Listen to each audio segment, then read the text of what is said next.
dia que nós temos a presença de um presidenciável com grande chance de se tornar presidente da República e vem falar com uma comunidade no Japão. Senhoras e senhores, vamos receber o deputado federal Jair.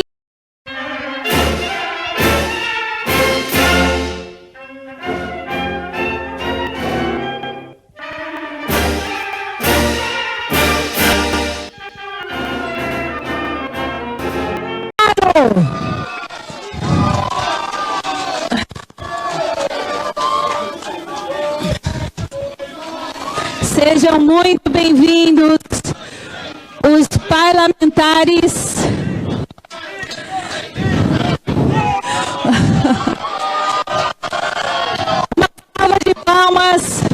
Uma salva de palmas, pessoal.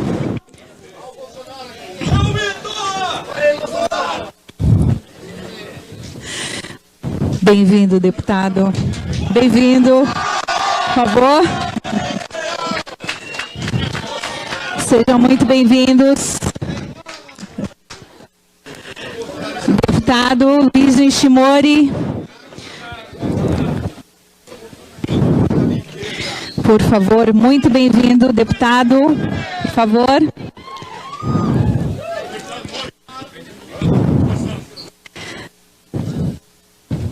Temos mais alguém aqui? Deputado Eduardo. Deputado Eduardo.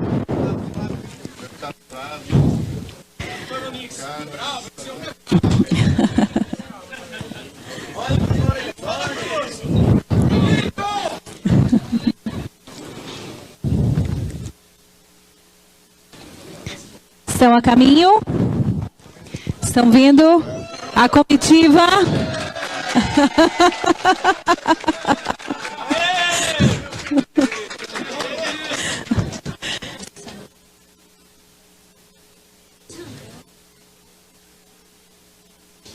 Ah, tá.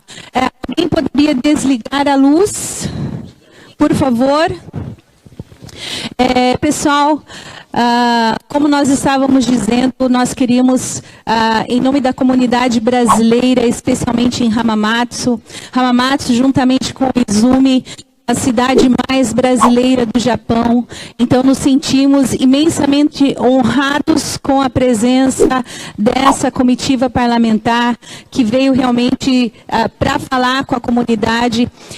Esse encontro é um encontro de muitos esforços de várias pessoas que se predispuseram para que esse dia realmente fosse possível. Muitíssimo obrigada, senhor deputado federal Jair Messias Bolsonaro. Estão todos realmente muito ansiosos para interagir com o senhor. Bem, muito obrigada, o deputado Luiz Nishimori, que encabeçou essa missão, não é? E trouxe também a comitiva. Muitíssimo obrigada.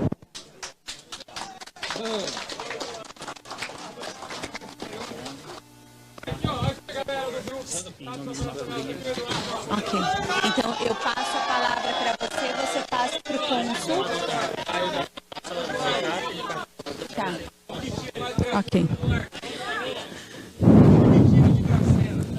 Ok, pessoal. Então, sem mais delongas, vamos iniciar, então, essa primeira parte, para nós realmente ganharmos tempo e estar aí com a comitiva, interagindo com todos eles neste momento tão especial. Muito bem-vindo, muito bem-vindo. Prazer, Eduardo. Tudo bem? Por favor, sente-se.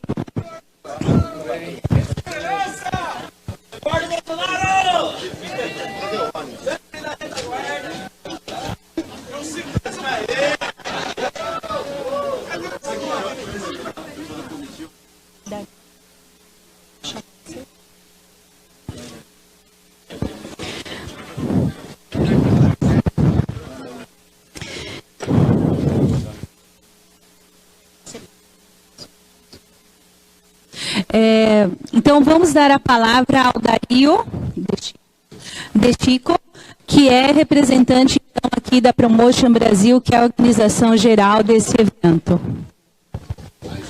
Bom dia, pessoal. É um prazer muito grande trazer Bolsonaro aqui para esse evento, tanto aqui quanto em Guma, e nós vamos escutar ele falar um pouco das suas propostas para a comunidade, e estamos ansiosos para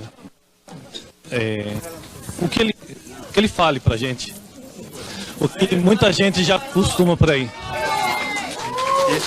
Vamos dar uma salva de palmas para o Mito. Mito, Mito, Mito!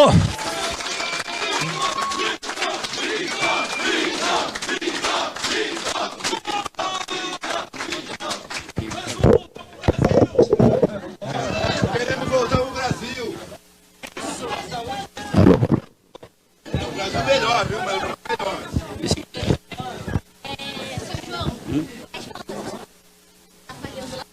Tá falhando? Teste, teste. Aí.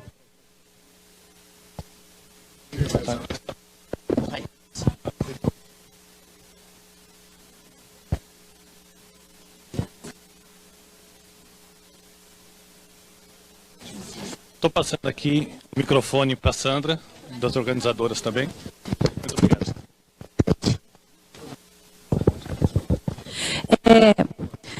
Como os senhores devem saber, nós tivemos uma transição agora, o Consulado Geral de Hamamatsu teve uma transição, então não sei se todos conhecem, mas hoje nós temos a presença do Cônsul Geral do Consulado de Hamamatsu, o senhor Ernesto Otto Puar, tá certo? Pronunciei certo? Tá certo? Que dará então algumas palavras e nós vamos iniciar então oficialmente esse momento do bate-papo, tá bom? Obrigado, bom dia a todos. Em nome do Consulado do Brasil, eu gostaria de dar as boas-vindas a todos os integrantes da delegação parlamentar, com a liderança do deputado Luiz Nishimori, que é o presidente da Liga Parlamentar Brasil-Japão. Embora eu tenha assumido a chefia do consulado recentemente, eu gostaria de agradecer ao deputado Nishimori pelo seu empenho na própria criação do consulado anos atrás e... Mais perto. Som. Esse aqui está funcionando agora. Eu dizia então que eu gostaria de agradecer, dar as boas-vindas à delegação, agradecer o empenho do deputado Nishimori, que desde sempre mostrou interesse em acompanhar os assuntos aqui da comunidade, até pelo seu empenho na própria criação do consulado anos atrás. Eu espero que os contatos com as autoridades do governo japonês sejam bem produtivas, sobretudo em benefício da nossa comunidade, e aproveitando-se da boa e longa história e bom relacionamento entre o Brasil e o Japão, e sobretudo em benefício dessa comunidade nesse ano em que se comemora os 110 anos do início do fluxo migratório entre o Brasil e o Japão. Como todos os senhores estarão informados, os brasileiros aqui de Hamamatsu e de Shizuoka tiveram a oportunidade de conversar e apresentar as suas reivindicações a uma outra delegação parlamentar que aqui nos visitou no ano passado. E eu acredito que essa seja uma boa ocasião oportuna para que outra vez se estabeleça um diálogo, que se reapresente, se discuta possibilidades e para um encaminhamento de várias questões tão importantes para a nossa comunidade aqui. Eu desejo que esse encontro que se inicia agora seja o mais proveitoso, que a discussão seja o mais produtiva, e eu voltarei a estar com os senhores na hora do almoço e depois para acompanhá-los até a estação na despedida. Obrigado pela atenção de todos e vou passar a palavra ao deputado Nishimori, então.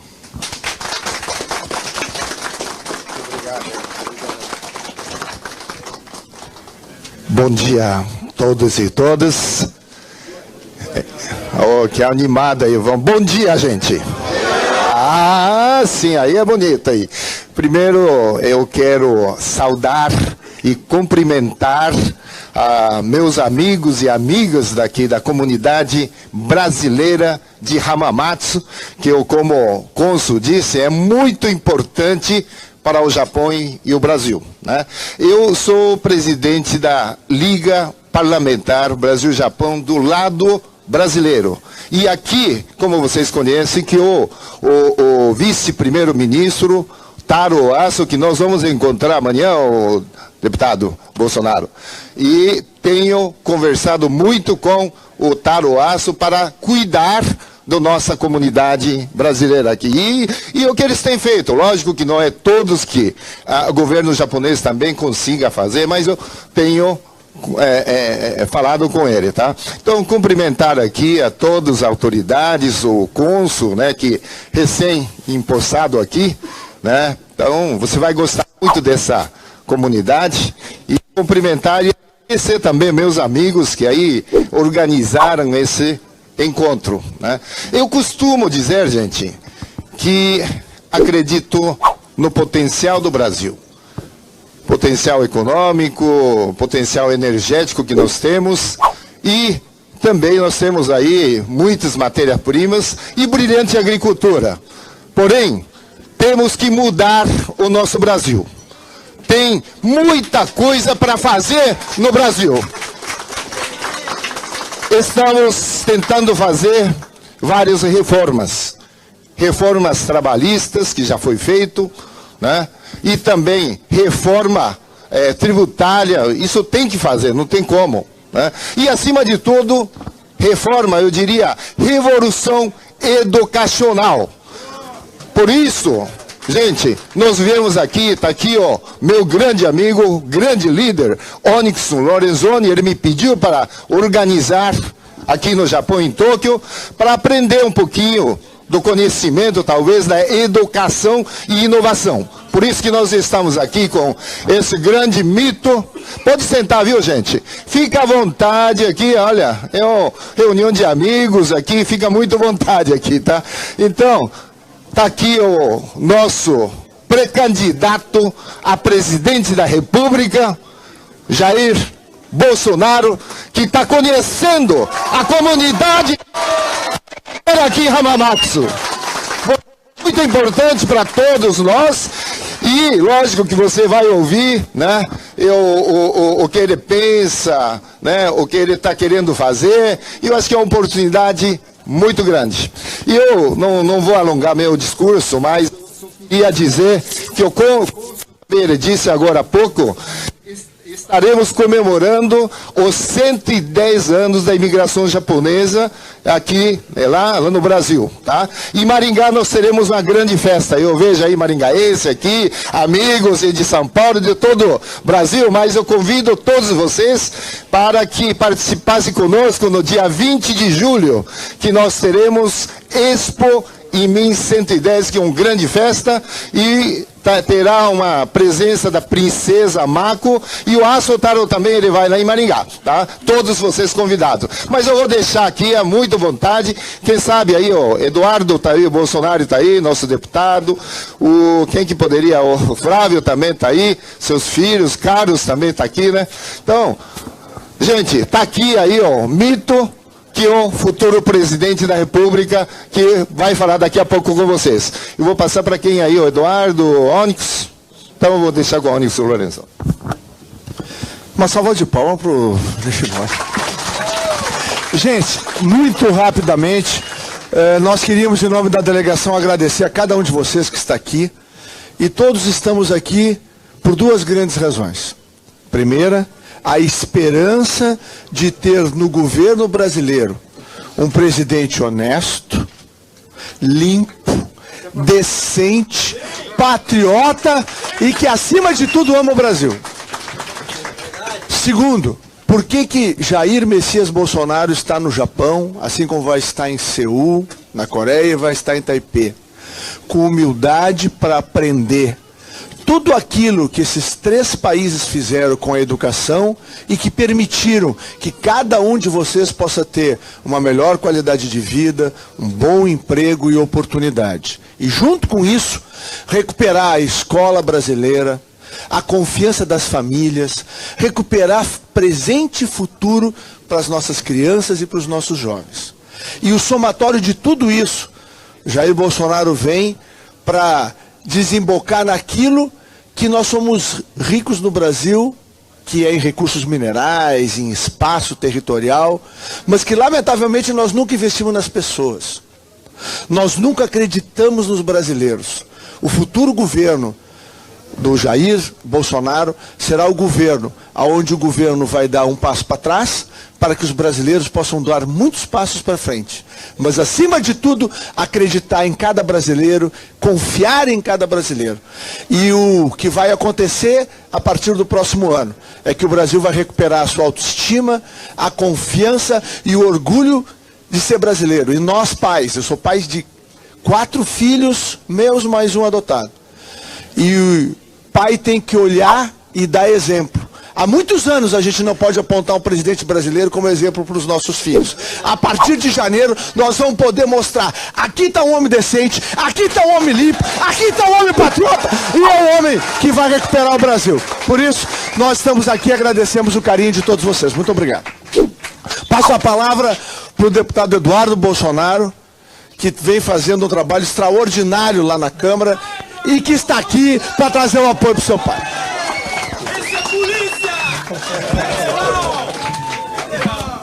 Eu às vezes fico até brincando, falando que caso eu não seja reeleito, eu vou continuar mexendo na política, mas na Polícia Federal. Prezados, meu nome é Eduardo Bolsonaro, sou o 3º filho do Jair Bolsonaro, sou formado em Direito pela FRJ, advogado e policial federal. Antes de vir para cá, a gente fica imaginando, né? Será que vai dar gente? Como é que vai ser a recepção lá? Então pode ter certeza que a presença de cada um de vocês aqui é muito importante. Isso aí resgata as nossas forças para nós retornarmos no Brasil e seguirmos na mesma linha. Porque o recado, quem dá para nós, são vocês. A gente não tem conchavo com ninguém. Pode ver, né? O Jair Bolsonaro, há quanto tempo que ele é deputado federal, nunca foi sequer presidente da Câmara ou presidente de uma comissão, sempre foi tido como do baixo clero, né? Mas dessa vez é a vez do povo dizer que quer de fato afastar a corrupção do cenário nacional. Eu até falo, esse ano a eleição não vai ser entre direita e esquerda não. Vai ser entre quem roubou e quem não roubou. E é preciso... E a gente... É até redundante, né? Mas já encaminhando para o final, né, Onyx? Todo mundo falou aqui, a gente vem aqui é para aprender com vocês. É saber por que o Japão dá certo, por que o Japão, você sai na rua, é tudo limpinho, por que as empresas conseguem colocar para frente as fábricas e até pegar mão de obra brasileira para vir para cá, enquanto que nós lá no Brasil estamos fazendo o contrário, né? Uma fuga de cérebro, pessoas muito bem formadas, mas que não conseguem desenvolver, não tem satisfação profissional no Brasil. Então é para isso aqui que a gente veio. Então não se furte, quando a gente estiver passando por aqui, falar uma palavra, dizer o que acha do Brasil, do Japão, o que lhes motivou a sair do nosso Brasil, porque a nossa missão aqui é criar condição para que os senhores retornem. Sendo assim, muito obrigado, e vou passar a palavra aqui para o Jair Bolsonaro, que é quem vocês vieram ouvir. Obrigado.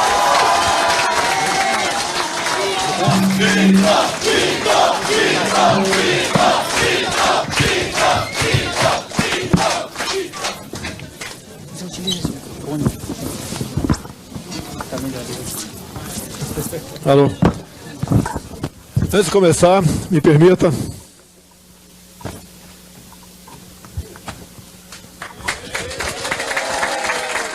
minha saudação para o país chamado Japão, que ora acolhe nosso irmão nessa terra. Agradeço a oportunidade, meu muito obrigado a todos. Luiz Nishimori, o Lorenzoni, meus 2 filhos, nosso cônsul. Estamos saindo do Brasil, mais uma vez, aprender um pouco e também levar um pouco daquilo que pode ser assimilado lá na nossa querida terra. Eu tenho certeza que a grande maioria aqui, se não todos, está com muitas saudades do nosso Brasil. Eu já estou... Imaginem, senhores, a nossa terra não tem igual. nós queremos o melhor para a nossa terra. E por hora agradecemos aqui a acolhida do Japão a todos nós. Um país que é realmente exemplar. Levando-se em conta, em especial, a sua história. O que esse povo passou, da onde eles vieram e o que eles são. E quando a gente olha para o nosso Brasil, a gente vê que temos tudo lá, mas tudo mesmo. Riquezas minerais, biodiversidade, água potável, energia hidráulica, eólica, solar, costas maravilhosas, mas lamentavelmente tem uma classe política a qual integro no momento que é lamentável. Tenho uma formação militar, fiquei por 17 anos no Exército Brasileiro. Hoje aqui estou numa situação paralela ao que eu vivi em toda a minha juventude. Eu fui criado na região do Vale do Rio Ribeira, São Paulo, região entre São Paulo e Curitiba. E ali, no meio do caminho onde fui criado, cidade de Registro, uma enorme comunidade japonesa mora lá. A minha primeira namorada virtual, porque naquele tempo não tinha um namoro como é hoje, né? Foi uma japonesa. Eu me lembro do sobrenome dela, era Aparecida Omuro. Mas eu era bastante jovem, 12, 13 anos, e não progrediu. Mas fui para o Exército Brasileiro, fiquei 17 anos lá, e depois entrei na política. E na política estou no 7º mandato de deputado federal. Lá parece que é virtude ser honesto, ao contrário de outros países. Mas fizemos a nossa parte.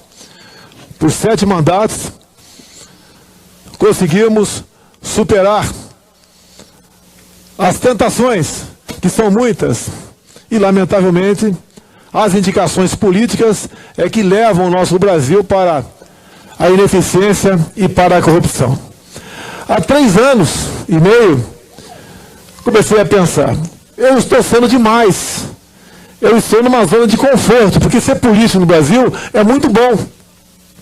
Tem uma série de vantagens, privilégios, salário, entre outras coisas. E pensei o seguinte, como é que eu posso, sem dinheiro, sem um partido definido ainda, sem tempo de televisão, com grande parte da mídia contra a gente, porque por ser capitão, eu sou muito atacado pela esquerda brasileira, em especial porque eles tentaram tomar o poder pelas armas em 1964 e não conseguiram. Inclusive eu, com 15 anos de idade, participei da luta armada nas matas do Vale do Rio Ribeira de Iguape, ao lado, obviamente, do Exército Brasileiro, que lá tinha um grupo lá, chamado VPR, onde um ex-capitão do Exército, Carlos Lamarca, havia se refugiado naquela região. Não podemos esquecer que a VPR integrou ela, a senhora Dilma Rousseff. Então, contra tudo isso, nós lutamos. E eu pensei, como é que eu posso chegar lá sozinho? Comecei a botar um plano, né? Pensando em casa, sozinho. E comecei, então, a visitar as mais diferentes regiões do nosso Brasil. Ver aqui quais os problemas, por exemplo, do Pará, do Ceará, de Roraima, do Rio Grande do Sul, Mato Grosso do Sul, entre outros, resolver sem dinheiro. E o que é mais importante, como uma vez chegando lá, sem o toma lá da cá, a gente possa sonhar em governar o nosso Brasil. Então o plano começou sozinho, mas ao longo do caminho, nomes foram aparecendo. Como, por exemplo, aqui há pouco, o Onyx Lorenzoni e o Nishimori também. Então nós chegamos à conclusão que é possível. E daí então, como conseguir votos? Ninguém está aqui atrás de votos, mas como conseguir votos para atingir o seu objetivo? Lá atrás, em 2015, eu apresentei uma emenda a um projeto e aprovamos o voto impresso. Porque o voto no Brasil, todos desconfiam. Até aqui, um país aqui evoluído, não existe esse modelo de votação lá que existe no Brasil. Então está previsto o voto impresso para o corrente ano e, obviamente, não só o governo, com o Ministério Público, com o próprio Tribunal Superior Eleitoral, reluta em implantar isso aí. Mas tudo bem, fomos em frente. E fomos, ao longo do caminho, conseguindo simpatizantes. Quando a gente desloca lá no Brasil, quando chega, a penúltima viagem minha foi Manaus, a mídia local, 4.000 pessoas presentes. E vão lá nos ouvir falar sobre Manaus. E assim, então, nós costuramos com o povo uma possibilidade de se chegar ao poder. Agora, chega um ponto que a gente pensa o seguinte: chegar ao poder é difícil, mas muito mais difícil é permanecer e poder implementar as suas políticas. Por exemplo, eu tive há pouco uma autoridade internacional conversar com ele sobre a possibilidade, caso a gente tenha a chance de ser presidente, o que poderia trocar. Essa autoridade simplesmente falou: olha, nós nos interessamos pelas suas riquezas minerais e nós temos tecnologia, então queremos importar riquezas minerais. Eu falei: eu não quero exportar apenas riquezas minerais, eu quero uma parceria. Com toda a sua tecnologia, você não faz nada se não tiver nossos recursos minerais. E nós não fazemos nada também, porque não temos tecnologia. Então partimos para algum acordo, vamos assim dizer, que nós precisamos disso. E eu tenho uma preocupação muito grande, porque o nosso Brasil, apesar de ter sido advertido por alguns colegas para não tocar nesse assunto, mas não posso fugir da minha originalidade e da verdade acima de tudo. O Brasil, no momento, está sendo comprado pela China. Os nossos subsolo, o porto de Paranaguá agora, 90% dele comprado pela China. Terras agricultáveis são iminentes serem vendidas para os chineses, e não é apenas a China. Eu não gostaria de vender, entregar nada do Brasil para um capital que não fosse democrático como o nosso, que não fosse um país que tivesse, acima de tudo nas relações comerciais, a questão do livre comércio. É bom que tudo que nós temos lá fique conosco. Não somos aqui avesso ao capital externo. Somos favoráveis, sim, a investimento. Gostaríamos muito que países como China investissem mais no Brasil, mas, por outro lado, nós temos que ter a garantia que estamos evoluindo juntos. Essa é a nossa grande preocupação.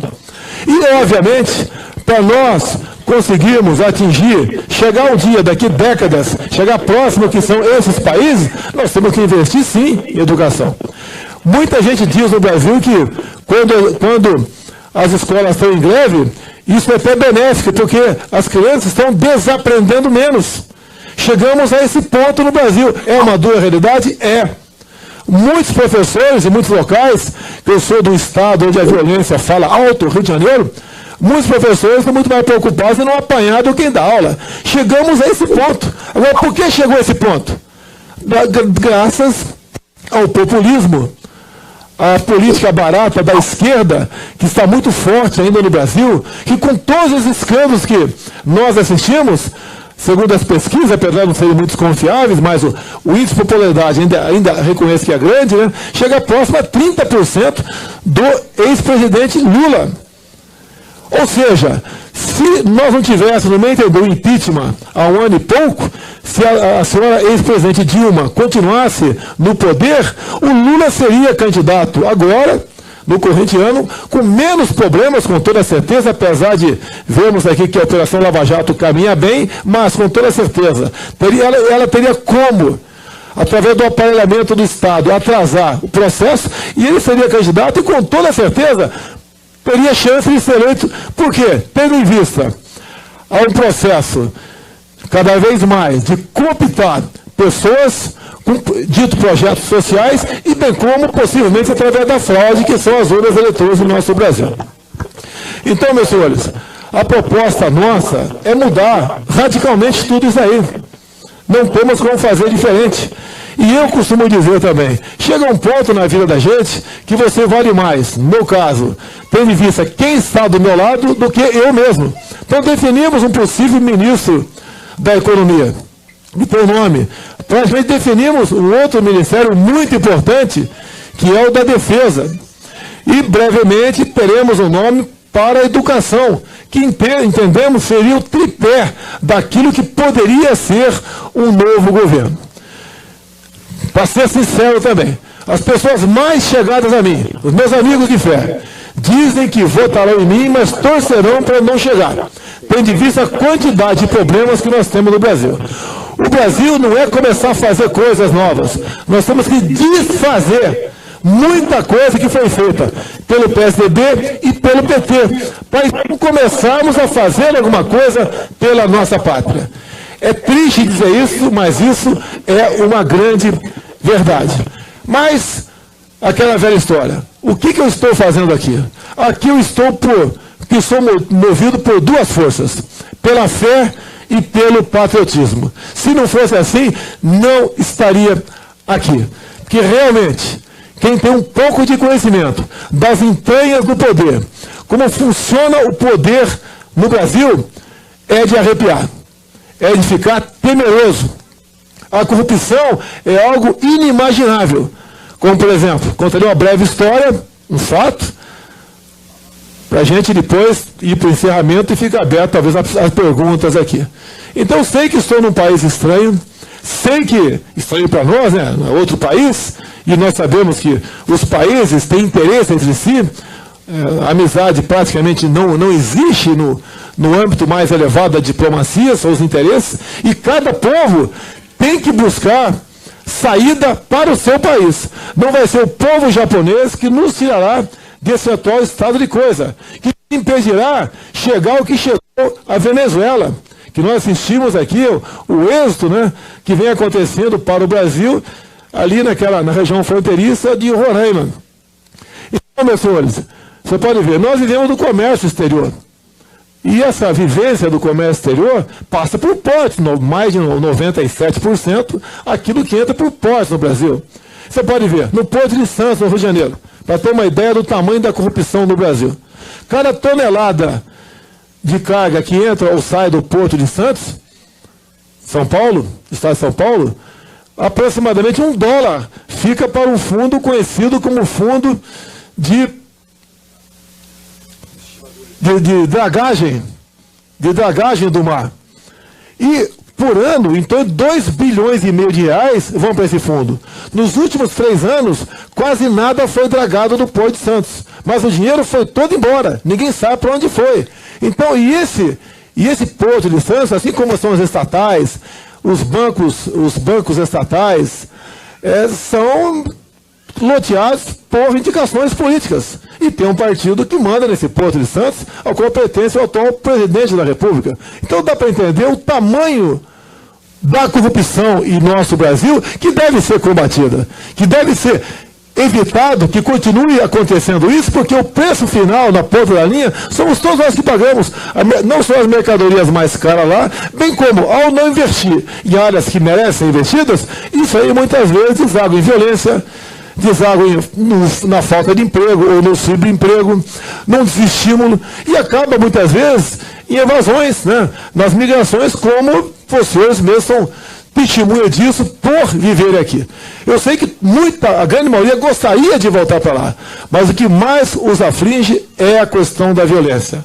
E é a questão que eu estou disposto, pela minha formação militar, de jogar pesado para que isso diminua em nosso Brasil. E para diminuir, a gente precisa realmente daquilo para os nossos policiais, tanto necessitam, para trabalhar sem medo de julgamento, que a gente chama de excludente de ilicitude. Ou seja, o policial em operação, ao agir, ao abater o inimigo, ele responde, mas não tem punição.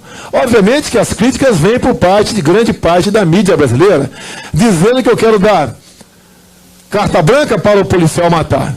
Eu quero a carta branca e a possibilidade para o policial não morrer. E não ser condenado após uma operação em defesa da nossa vida, em defesa da nossa sociedade. Então, obviamente, teria muito a falar. Cada área merece uma atenção mais do que detalhada, para que nós possamos dizer qual seria um possível plano de governo para nós. Mas eu digo aos senhores, o plano de governo que é obrigado a apresentar por ocasião do registro da candidatura que acontecerá em agosto do corrente ano. E no Brasil, os planos de governo são feitos por marqueteiros.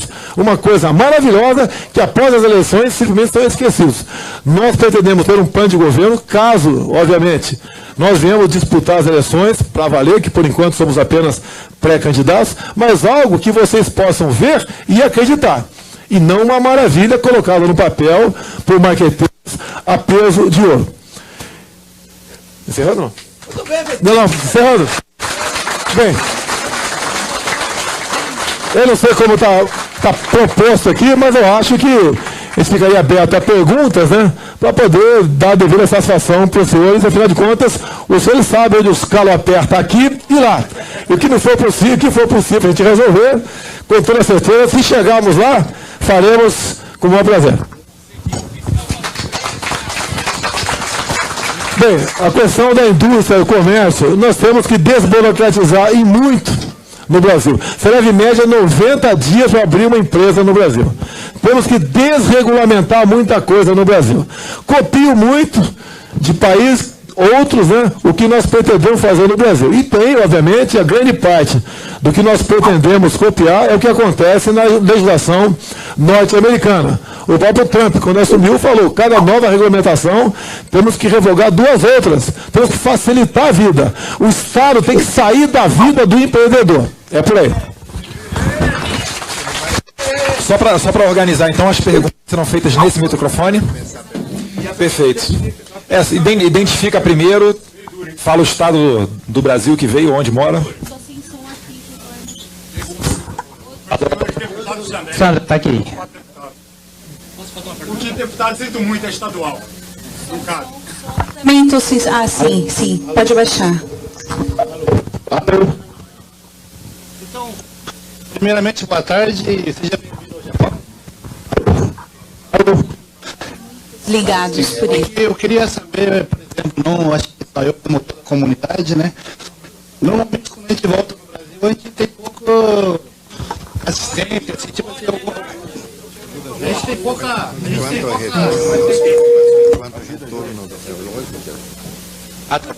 Identifique primeiro. Meu nome é Canita Marinho.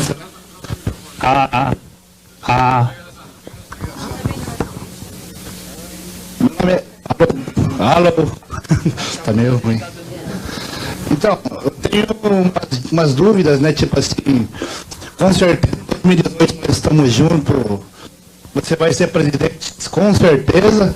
E tem umas dúvidas, assim, não só sobre segurança, mas normalmente para toda a comunidade brasileira, quando volta ao Brasil, não tem. Fica perdido, né? Sem saber o que faz, né? E o governo não tem, assim... Questão de emprego no Brasil, é isso? É isso mesmo. Olha, o problema que acontece no Brasil, legislação trabalhista. Tá? O salário é muito para quem paga e pouco para quem recebe. O empresariado cada vez mais tem dito no Brasil. O trabalhador tem que entender, né? Ele tem que optar entre menos direitos de emprego ou todos os direitos de desemprego. Ninguém tem uma legislação trabalhista como a do Brasil. Ninguém tem. O ano retrasado foram 4 milhões de ações trabalhistas. Tivemos mais ações trabalhistas no Brasil que no mundo todo. Falar em reformar aqui a questão da CLT é complicado porque os seus direitos estão lá no artigo 7º da Constituição. E dito e lá é tido como uma cláusula pétrea. Você só poderia mexer naquilo com uma nova Assembleia Nacional Constituinte. Olha a complicação que nós nos metemos. Ninguém quer tirar direito de ninguém. Mas quem está empregando, tá certo? Quantidade de direitos, simplesmente ou não abre seu negócio, tá? Ou se abre, paga o menor salário possível. E nós temos um problema seríssimo acontecendo no Brasil, que vem de uma emenda constitucional número 81, onde foi relativizada a propriedade privada. Tem a ver com o que você está falando. E o que é a relativização da propriedade privada? Todo aquele que pratica o trabalho escravo, quer seja no campo ou na cidade, a pena, além de outras, né, é a expropriação do imóvel. Ninguém é favorável ao trabalho escravo. Mas, no Brasil, grande parte do judiciário aparelhado entende que o trabalho análogo à escravidão também é escravo. E os processos são semelhantes. E agora, com a mudança do governo, via impeachment, o aparelhamento do ICMBio, o Instituto Chico Mendes, o pessoal do IBAMA, essas multagens em grandes fazendas, em especial no estado do Rio Grande do Sul e Mato Grosso do Sul, estão aí correndo solto. E a preocupação, qual é que é? A produção no Brasil, no campo, também vai diminuir. Por quê? o cara vai acabar optando por vender a tua fazenda do que responder até o final um processo onde dificilmente ele vai ser condenado com expropriação do imóvel. O que nós temos que nos sobra de economia do Brasil é a produção rural. A questão de 2 meses, o Supremo Tribunal Federal reinterpretou o tal do Fundo Rural. É o fundo para atender aí a pensão dos aposentados ruralistas. E completamente diferente daquilo que todo mundo esperava. Então o homem do campo está com uma dívida de 20 bilhões de reais por causa disso. E está no Senado bastante avançado uma proposta para mexer na tal da Lei Candir. O que é isso daí? O que tem a ver com o produtor rural? O produtor rural, quando exporta os seus commodities, ele não paga ICMS. Vai passar a pagar. E nós sabemos que cada estado cobra o percentual que bem entender. Não existe uma legislação padronizada nesse sentido. Outra pancada no homem do campo. A questão da entrada do capital externo, especial da China, que começa agora a comprar terras agricultáveis no Brasil, é outra preocupação enorme. Todo mundo procura, qualquer país procura o quê? A sua segurança alimentar. A nossa segurança alimentar, brevemente, estará nas mãos de estrangeiros. Cada vez fica pior a vida para voltar no Brasil. Nós temos que buscar o ponto de inflexão disso daí. Eu estou me dispondo a buscar esse ponto de inflexão. Não quero brigar com país nenhum, nem impedir ou acabar com o comércio com qualquer outro país do mundo. Mas apenas queremos fazer comércio e não vender o Brasil.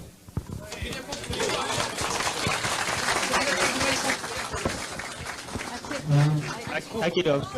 Assim, por outra pessoa. Só porque estava ruim o som, desculpa, hein? É que eu só espero que vocês não esqueçam, tipo assim, o pessoal que mora no exterior, para incentivar o pessoal a voltar pro Brasil, que todo mundo tem coração patriota, que com certeza, né? E por isso, bota muita fé em você, viu? Em 2018 tamo junto. Próximo. Quem não queria estar hoje é domingo, né, numa praia, Cazu, tomando uma cervejinha. Ok. Tá. Eu sei que aqui, acho que não, com esse clima aqui não dá praia, não. Olá, tudo bem? Meu nome é Eric, eu moro há mais de 10 anos aqui no Japão e hoje eu uso um vocabulário mais decente para o senhor. Eu não costumo usar isso. Sua Excelência Deputado, né? É um termo apropriado para o senhor, né? E eu queria perguntar para o senhor, hoje em dia, na política brasileira, econômica, cultural, em todos os âmbitos, existe uma interferência forte por parte de outros países, como China, Rússia e até empresas multinacionais da Europa e da América do Norte. Tudo isso influencia diretamente no desastre que está acontecendo no Brasil agora. O senhor deputado Jair Bolsonaro, o senhor tem alguma estratégia, alguma proposta para enfrentar esse tipo de dificuldade que prende o nosso comércio, a nossa economia, nossa segurança e nossa cultura brasileira? Deixa eu ver se entendi a tua pergunta aí. O Brasil hoje está muito aliado, colado ao Mercosul. O nosso comércio com o mundo todo é muito mais feito pelo viés ideológico do que o econômico, para valer. Okay? Estive em Israel há pouco tempo. Estive nos Estados Unidos também. Okay? O objetivo é começar a se apresentar e dizer que nós não queremos aqui eliminar o Mercosul, mas reduzir a estatura que merece a questão do Mercosul. Porque nos governos do PT, buscou-se a pátria grande, né? A URSAL, União das Repúblicas Socialistas da América Latina, buscaram isso. Você pode ver, somos dependentes em grande parte do gás da Bolívia.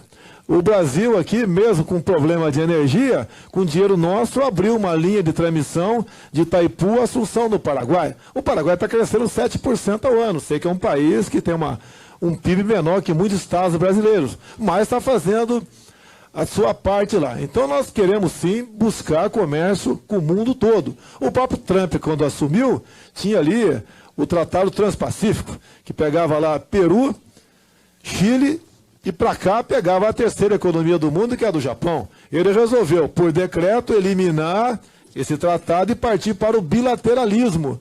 É o que nós, né, entendemos que poderia ser um caminho para nós também buscarmos esses acordos com o mundo todo. Agora, como eu disse no começo, a questão é o que nós temos no Brasil?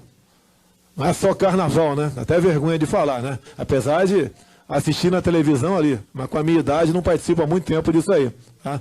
Nós temos ali riquezas minerais. Você pode ver o nióbio. A China tirava nióbio ali de Cajati, Vado Ribeira.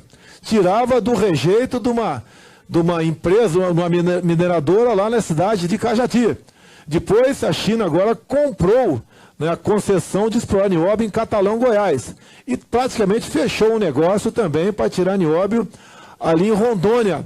Temos uma outra mina que está ainda a céu aberto ali, região de Seis Lagos, lá no norte do Brasil. E o que nós queremos é o seguinte, pelo que eu ouvi dizer, não tenho certeza, né, mas pelo que eu vi na internet, se alguém achar que é verdade, estou falando, por favor, se manifeste para ter certeza, né? O nióbio tem afinidade de aplicações. Aqui no Japão se faz, então, bijuteria de nióbio. Alguém já viu isso aqui? Alguém já viu? Levanta o braço, por favor. Tá. Então, inclusive, pelo que eu sempre vendo na internet, essa aliança de ouro aqui custa mais ou menos R$3.000 no Brasil. Tá? Se você for comprar uma aliança de nióbio aqui, exatamente igual a essa, custa em torno de 40% a mais. Porque tem umas características, o nióbio, né, que inclusive, de acordo com a temperatura, instante de luz, muda de cor. E tem muita gente que gosta disso, em especial aí as mulheres. Tá certo? Agora, o nióbio aqui, pelo que já ouvi dizer, que estaria sendo estudado, já está sendo já aplicado, de aço para prédios, ali é ferro nióbio, que além de mais resistente, tem uma certa flexibilidade. E tendo em vista aqui a questão geológica, mais abalos nessa região, os prédios poderiam ficar mais seguros com esse tipo de material. A Alemanha já faz sim chassi de nióbio, ou seja, o carro fica mais leve e mais resistente.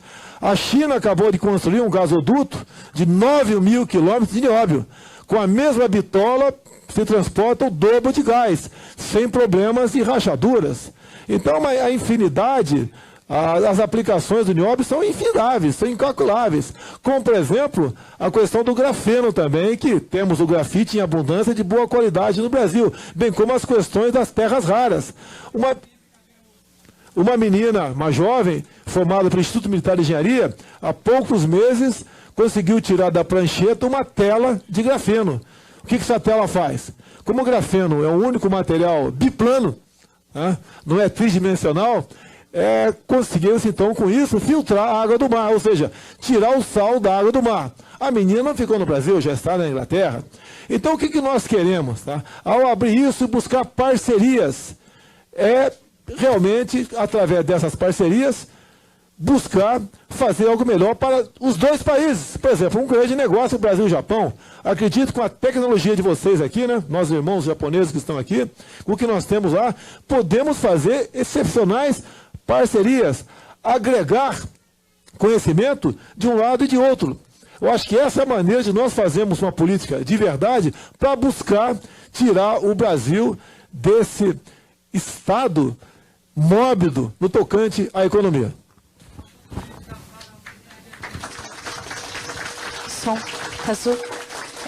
Por favor, pessoal, vamos ser sucintos na pergunta, tá bem? Tem uma pergunta aqui referente à educação. O Japão é o único país que tem escolas homologadas pelo MEC, tá? Fora do Brasil. Tem uma pergunta aqui a respeito de educação. Por favor, vamos ser sucintos e ouvir mais as palavras do deputado. Quero agradecer, né, a presença. Meu nome é Carol, eu trabalho na área pública japonesa já há mais de 15 anos, na área de educação, né? E eu vejo que as crianças estrangeiras que vêm para cá, na verdade, elas são obrigadas a frequentar as escolas japonesas por condições financeiras dos pais, né? Porque os brasileiros, eles vêm realmente para ganhar dinheiro, juntar seu dinheiro e voltar para o Brasil. Esse é o sonho de todo mundo, era o meu, e eu estou 30 anos aqui, sem voltar. Então, assim, eu vejo que os pais, eles têm uma dúvida muito grande. O que eu faço? Volto ou fico, né? Eu tenho 4 filhos e eu consegui, né, falo com orgulho, de 3 estar já encaminhado em faculdade japonesa estadual, né, sozinha, e eu consegui com muito esforço, trabalhando de domingo a domingo, e o Japão me deu essa oportunidade de emprego, né. Não tem ajuda nenhuma, o Japão tem várias ajudas e eu tive muita dificuldade por ser estrangeira, não consegui ajudas de estudo, de faculdade para os meus filhos. Isso aí é muita coisa que o pessoal não sabe, por ser estrangeiro, não ter visto permanente, não consegue ajuda, tá? E a minha pergunta seria o seguinte, aqui tem muitas escolas brasileiras, só que eles não têm condições, não têm infraestrutura, não têm verba para pagar bons professores. Eu tive, quando fiz pedagogia, fiz o estágio nas escolas brasileiras e eu fiquei muito triste. E não é culpa dos professores, não é culpa da escola, eles não têm condições financeiras. Então, eu gostaria de perguntar, será que havia uma probabilidade, né, caso o senhor seja eleito, né, ou outro presidente, de ter um acordo para que o governo do Brasil pudesse dar apoio, inclusive financeiro, para as escolas brasileiras que estão aqui? Porque o que eu acompanho há 15 anos, crianças que vão para a escola japonesa e voltam para o Brasil, não conseguem acompanhar. Se teria algum projeto, uma possibilidade de um projeto para apoiar as escolas estrangeiras aqui. Obrigada. Bom, eu vou ter que responder essa pergunta. Estou aqui, tá? Porque sou da Comissão de Educação lá da Câmara dos Deputados. Tá? Qual é o grande problema hoje? Nós temos uma inversão brutal no Brasil. O Brasil gasta quase 52% do orçamento do Ministério da Educação com a educação superior para as universidades públicas, onde se atende em torno de menos de 20% dos alunos de ensino superior no Brasil. Então, na verdade, nós vamos... O futuro presidente vai ter que fazer todo um redirecionamento para a educação básica e para a educação média, porque esse foi o grande, vamos dizer assim, pulo do gato que Japão, Coreia e principalmente Taiwan fizeram nas últimas décadas. Só depois é que chegaram com a questão universitária, qualificaram muito. Um professor que faz educação básica ou educação média aqui na Ásia, ele ganha como profissional de alta qualificação, porque ele está trabalhando com a matéria-prima mais importante que aquele país tem, que é o cérebro das crianças. Então, é esse tipo de conceito que o futuro presidente traz. Ele vem aqui com humildade para aprender isso. Não era da sua formação. Isso vai ser contado pelas pessoas que fizeram isso. Mas isso permite que se tenha oportunidades aqui. E no momento que isso for levado para o Brasil recuperar a sua economia, até se pode, talvez, pensar na possibilidade de ter algum tipo de apoio. Mas nós temos que primeiro levar essa experiência daqui, implantar esses valores lá, e aquilo que ele falou, na escola o professor tem que ser respeitado, o professor tem que ser aplaudido, o professor tem que ser valorizado. Né? É isso que realmente transforma. O que transforma uma nação é o grau de qualidade de educação dos nossos filhos. E é isso que a gente vem aqui com humildade buscar. Só para complementar aqui, o ano passado, fechando as contas, né, pagando tudo que o Brasil tinha que pagar, ainda ficamos devendo em torno de 50 bilhões de dólares. Você vê a dificuldade. Com dinheiro, qualquer um faz muita coisa, né? Nós temos que fazer, não é sem dinheiro, é com menos dinheiro. É um outro desafio que tem pela frente. A gente não vem aqui trazer esperança e falar o que vocês querem, o que vocês gostariam de ouvir. Eu quero falar aqui o que vocês têm que ouvir. Essa é a realidade nossa.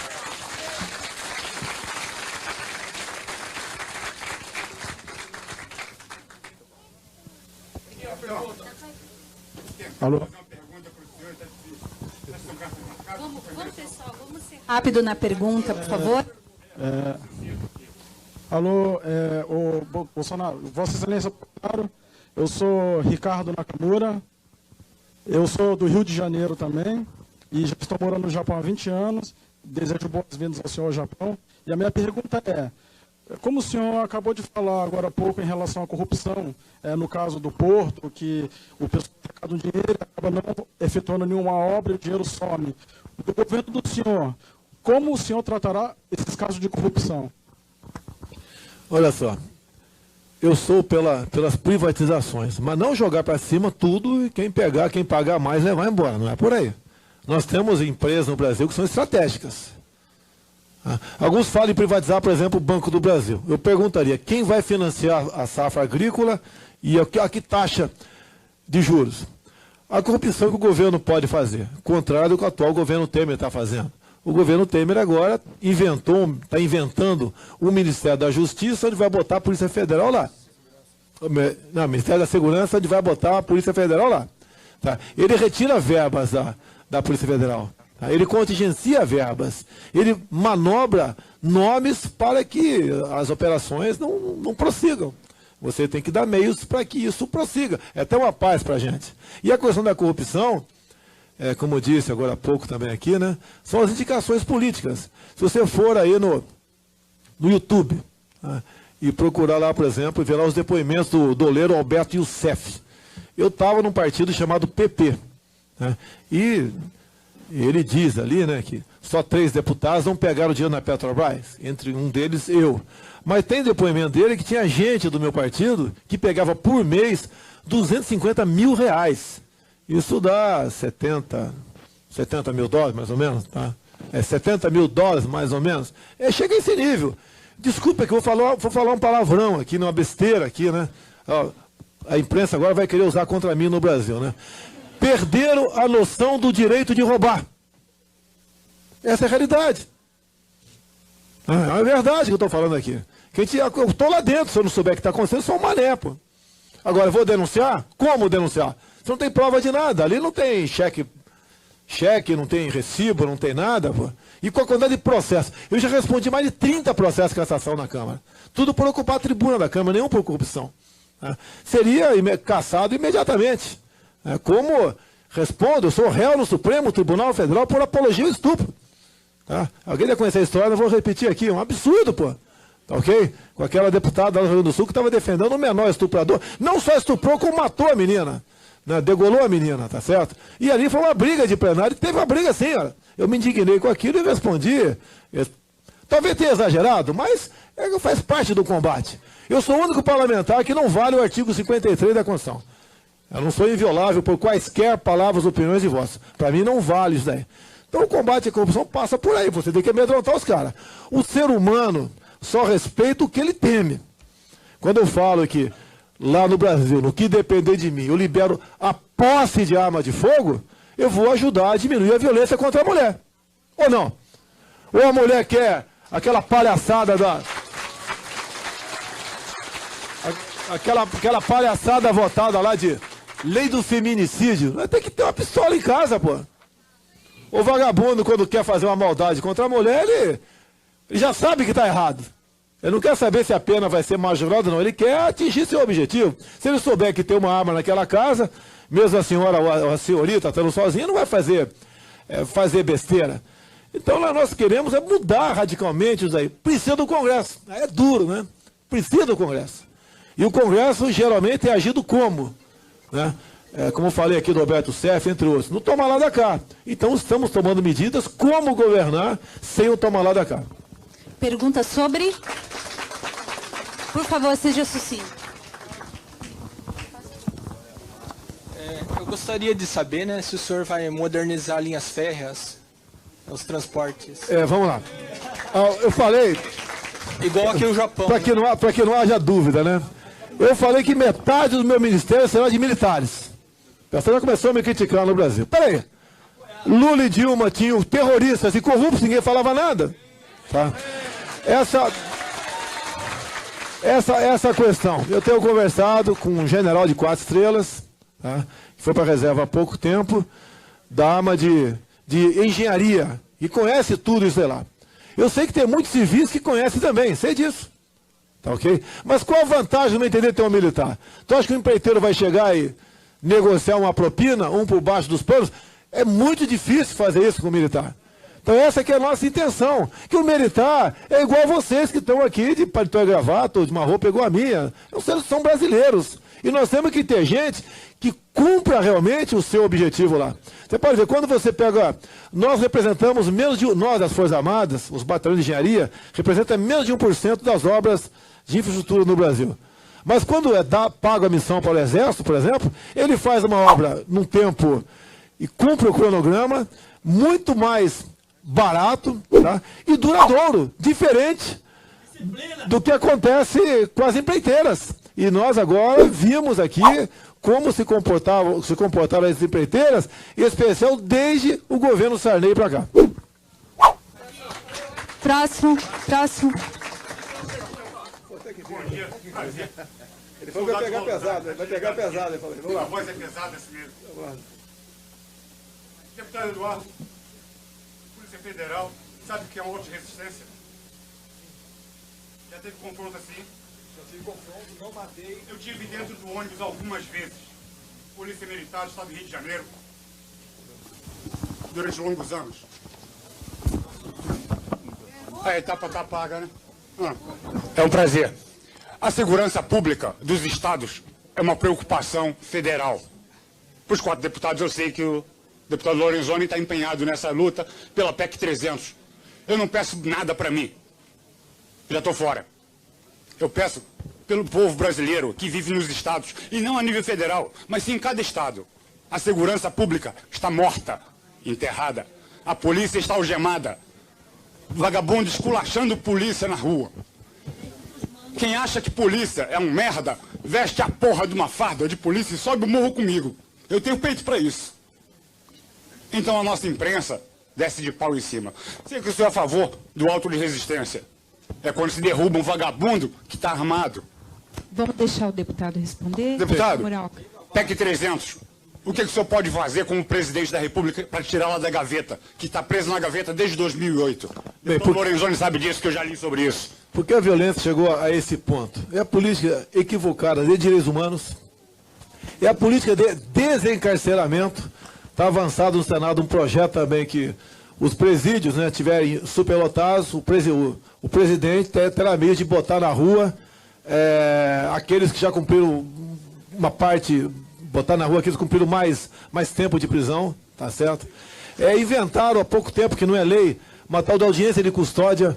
Você pega o elemento aqui agora, pega ele, aqui não, graças a Deus não acontece isso, lá no Rio. Você pega o elemento que está com drogas, vai acontecer agora. Tinha um casal, um marginal de 19 anos e outra marginal de 18. No aeroporto, vindo para o exterior, com 9 quilos de cocaína. Foram para a audiência de custódia, no dia seguinte foram colocados na rua. Mais ainda, se alguém quiser cometer um crime no Brasil, mulher, tá fácil agora. O Supremo Tribunal Federal decidiu que toda mulher que porventura esteja grávida ou tenha filhos até 12 anos de idade vai cumprir pena disciplinar. Eu falei o quê? Vai cumprir pena domiciliar em casa. Tá? Inclusive agora, a presa que quiser sair de lá, é só arranjar, agora custa caro agora, tem que pagar talvez, né? Só engravidar na casa do xadrez, que ela vai para casa. Essa é a radiografia da política brasileira. Ele fala em PEC 300 aqui. É uma proposta de emenda à Constituição que dá um piso salarial aos policiais. Tá? A última versão dela diz que seria criado um fundo onde os estados e a União injetariam dinheiro. O projeto é inócuo, que os estados, em grande parte, estão quebrados no Brasil e o governo federal também. Ninguém vai botar dinheiro no fundo. Por outro lado, a realidade é o seguinte. Tá? Quem trata de salário nos estados são os governadores, assim como quem trata nos municípios são os prefeitos. Então a legislação nossa, a nossa Constituição, fala do pacto federativo. Então essa proposta de emenda à Constituição, caso viesse ser aprovada um dia e fosse promulgada, em poucas semanas seria derrubada no Supremo Tribunal Federal. Pessoal, só temos mais 3 perguntas, por favor, tá? Só você precisa, você tem razão, o salário é ridículo, vive de bico, basicamente, o policial vive de bico. É uma sacanagem a linguagem assim mesmo, porque se prevalece a disciplina para subjugar o militar. Eu também sou militar. Eu já fui polícia disciplinarmente lá atrás, no Exército, que dei uma declaração na revista Veja sobre salário. Tá? Não discuta a minha prisão, porque eu errei realmente. Não podia falar. Mas o salário das Forças Armadas também. Por ano, a média, nos últimos anos, 200 capitães e tenentes de carreira das Forças Armadas pedem demissão. Praças são 600. Na Polícia Militar o número também é enorme. O elemento entra muitas vezes, muitos deles, atrás do porte de arma para poder exercer um trabalho lá fora. Depois, quando ele cai na real e vê o risco de vida que ele corre é iminente, muitos saem fora. Muito obrigada. Sim. Sim. Muito obrigada, deputado. Temos uma pergunta, por favor, concentre-se na pergunta, Aqui, por bom favor. dia, comitiva parlamentar, senhor Jair Bolsonaro, futuro presidente do Brasil. Meu nome é Marcelo Pimentel, sou natural de Minas Gerais. A minha pergunta é a seguinte, é baseada em alguns dados. Atualmente nós somos 180 mil brasileiros no Japão. Já chegou a 170 mil e vem subindo novamente por conta da crise no Brasil. Mas esse número foi maior no pré-crise 2008, quando atingiu os 320 mil brasileiros no Japão. No ápice da comunidade aqui brasileira no Japão, em termos populacionais, 75% dessa população era economicamente ativa. Né? E num documento feito por um diplomata que exerceu sua função aqui no Japão, João Pedro Correia Costa, que depois virou um livro de Decassegue a Imigrante, publicado em 2007 pela Fundação Alexandre Guzmão, ligado ao Ministério das Relações Exteriores. Sua pergunta, Marcelo. Vou fazer agora. Essa comunidade mandava em média por ano para o Brasil de 2 bilhões a 2 bilhões e 600 milhões de reais para o Brasil. Isso daí dá o PIB de Araçatuba, Criciúma, cada uma, né? De Araçatuba, de Criciúma ou de Belford Roxo, no Rio de Janeiro. E essa comunidade tem essa necessidade assim, de mandar dinheiro para o Brasil para garantir também o futuro lá, porque o futuro nosso aqui também não é tão certo assim. E essa comunidade também não tem acesso no Brasil, pela legislação atual, pelas regras atuais, a produtos financeiros mais sofisticados. A comunidade, durante esses anos de movimento, só mandando dinheiro para o Brasil e às vezes para comprar imóveis, para deixar uma cadeira de poupança, na administração de parentes. Eu pergunto aos senhores, se os senhores têm consciência desse montante de dinheiro que foi enviado ao longo do movimento Decassegue, como vocês enxergam isso, porque é uma renda para o Brasil, é recursos para o Brasil, igual diz, representando PIBs de cidades importantes do Brasil. Ok, Marcelo, obrigada. E posso continuar? Nessa remessa fica de quanto por cento fica no Brasil? Então, dessa remessa, 30% é declarada que é para ajudar parentes, familiares.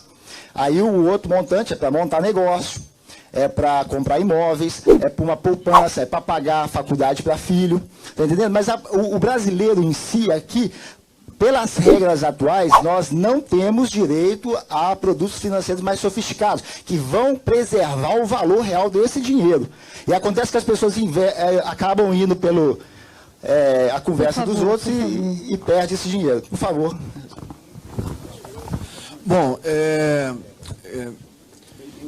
nós temos dois professores que estão nos acompanhando nessa viagem, que é o professor Arthur Bragança Weintraub e o professor Abraão de Vasconcelos Weintraub, que devem estar aqui, eu não estou localizando eles aqui, mas eles devem estar sintonizados. Depois, eu vou te procurar, tu vai me procurar, eu vou te dar o meu e-mail, tu vai passar essas informações que nós vamos tentar ver como é que nós, para que possa compor o futuro plano de governo do presidente Bolsonaro, como é que nós podemos dar condição a que esta garantia fique com quem está aqui, que poderá ser, houve uma aplicação do Banco do Brasil aqui, que chega lá, porque tem o CPF que veio de lá, quer dizer, deve haver mecanismos que a gente possa dar tranquilidade, segurança e, principalmente, uma coisa muito importante, respeito às pessoas. Porque isso, diferente do que muitas vezes é feito lá, tu conseguiu aqui com trabalho. E isso tem que ser respeitado e valorizado. Então, é nesse sentido que nós vamos construir.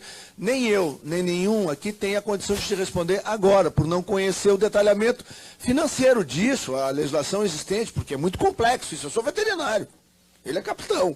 Né? A gente tem o quê? Amor ao país, fé em Deus e vontade de fazer as coisas direito. Obrigada. Claro?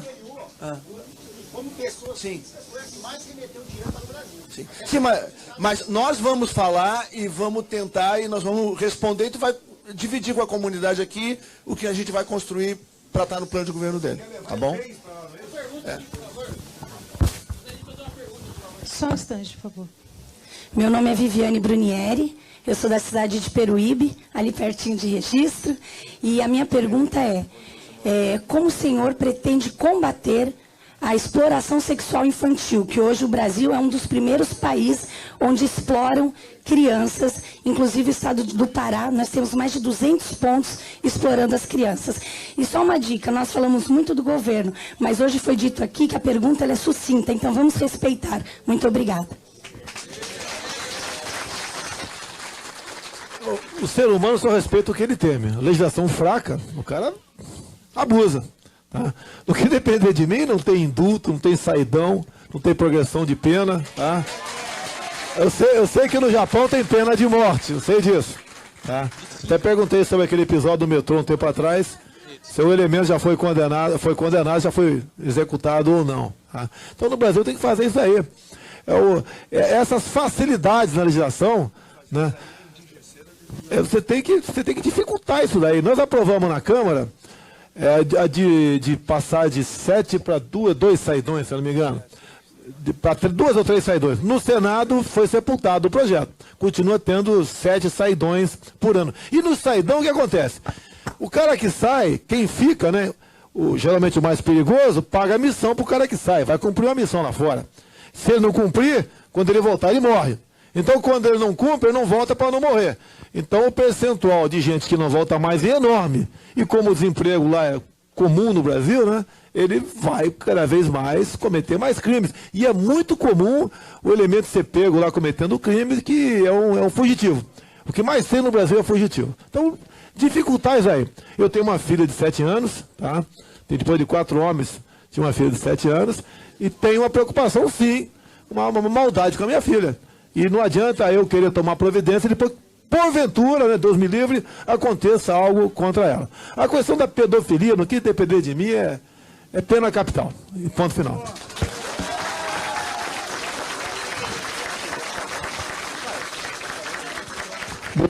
Agora, escuta aqui.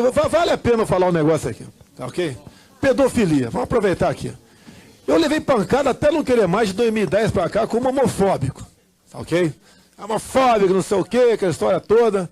Bem, o pessoal deve saber da história. No governo do PT, tinha uma deputada, não vou citar o nome aqui, que está me processando no Supremo Tribunal Federal. Ela era secretária de Direitos Humanos. E ela tinha um site lá, a responsabilidade dela, o site era Humaniza Redes, o site dela. E um dos itens era pedofilia.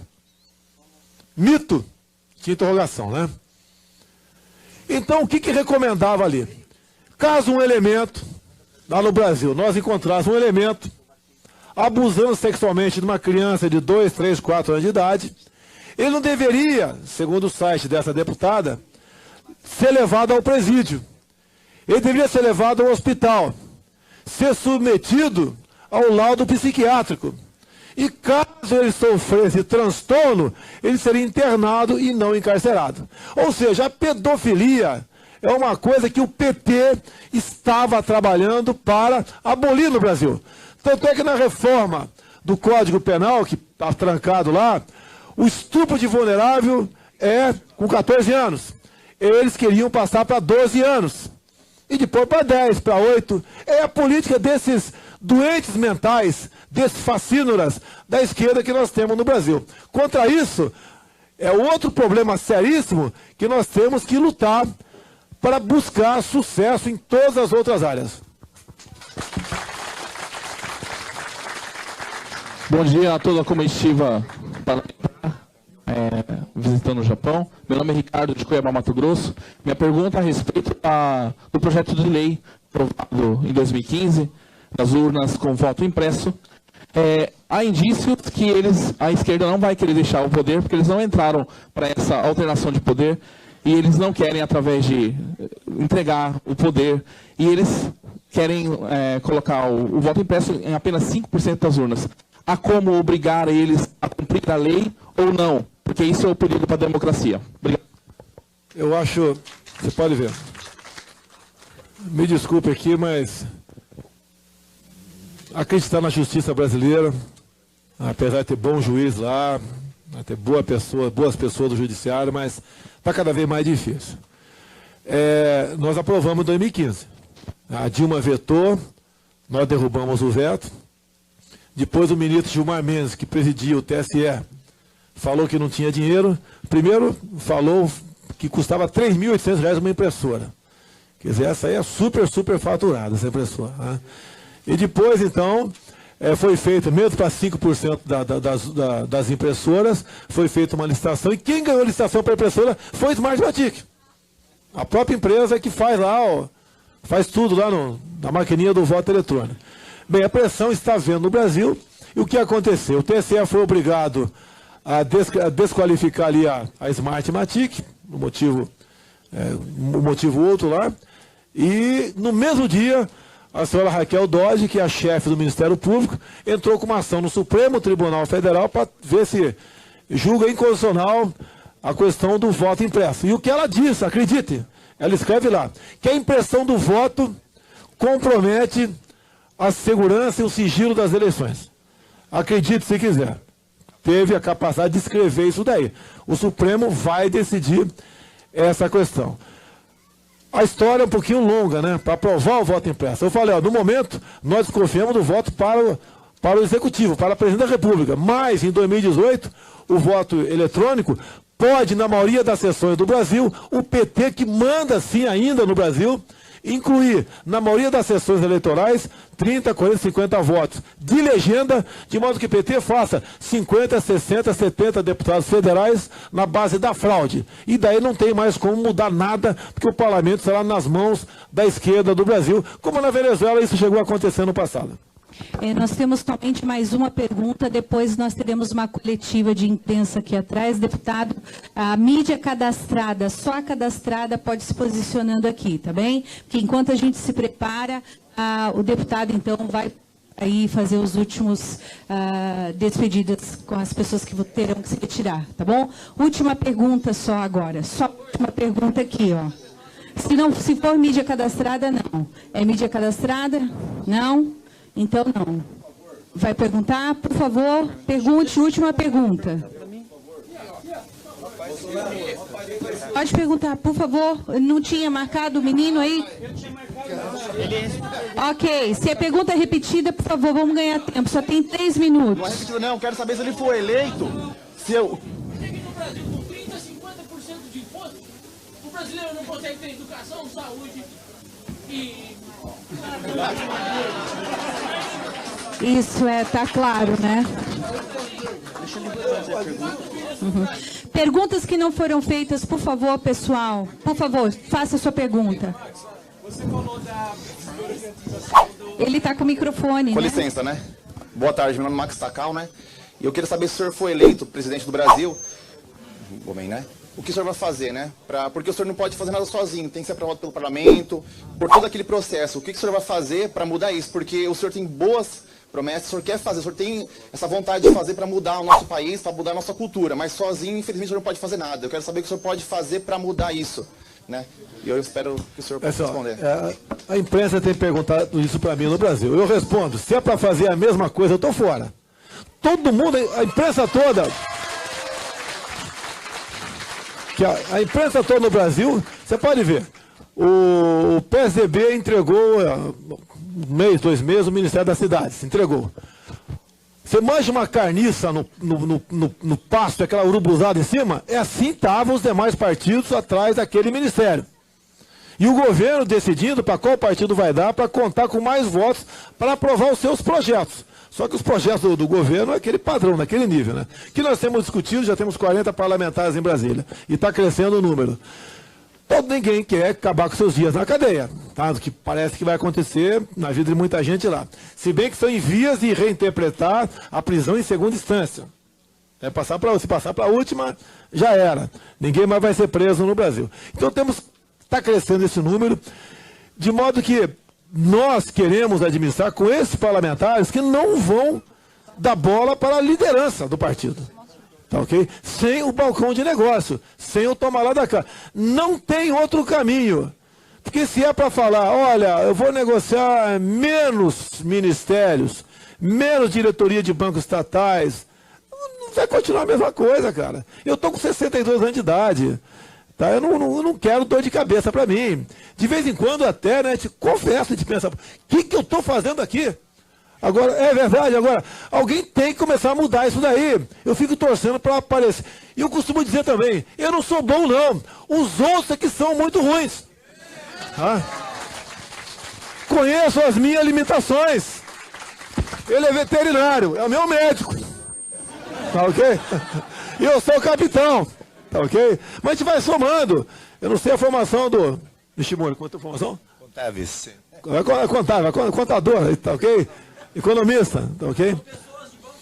Você somando gente boa, né? Tem um garoto meu aqui, sou suspeito para falar dele, tá ok? Mas não vai ser ministro da Justiça não, fica tranquilo. Então acho que com esse somatório de gente dá para a gente apresentar. Você pode ver, aqui se pesca aqui, né? Aqui, você pode ver, aqui no Brasil, a legislação pune o pescador por ato tendente. Se você passar com uma rede perto de uma área de proteção ambiental, que tem a pesca, você é punido.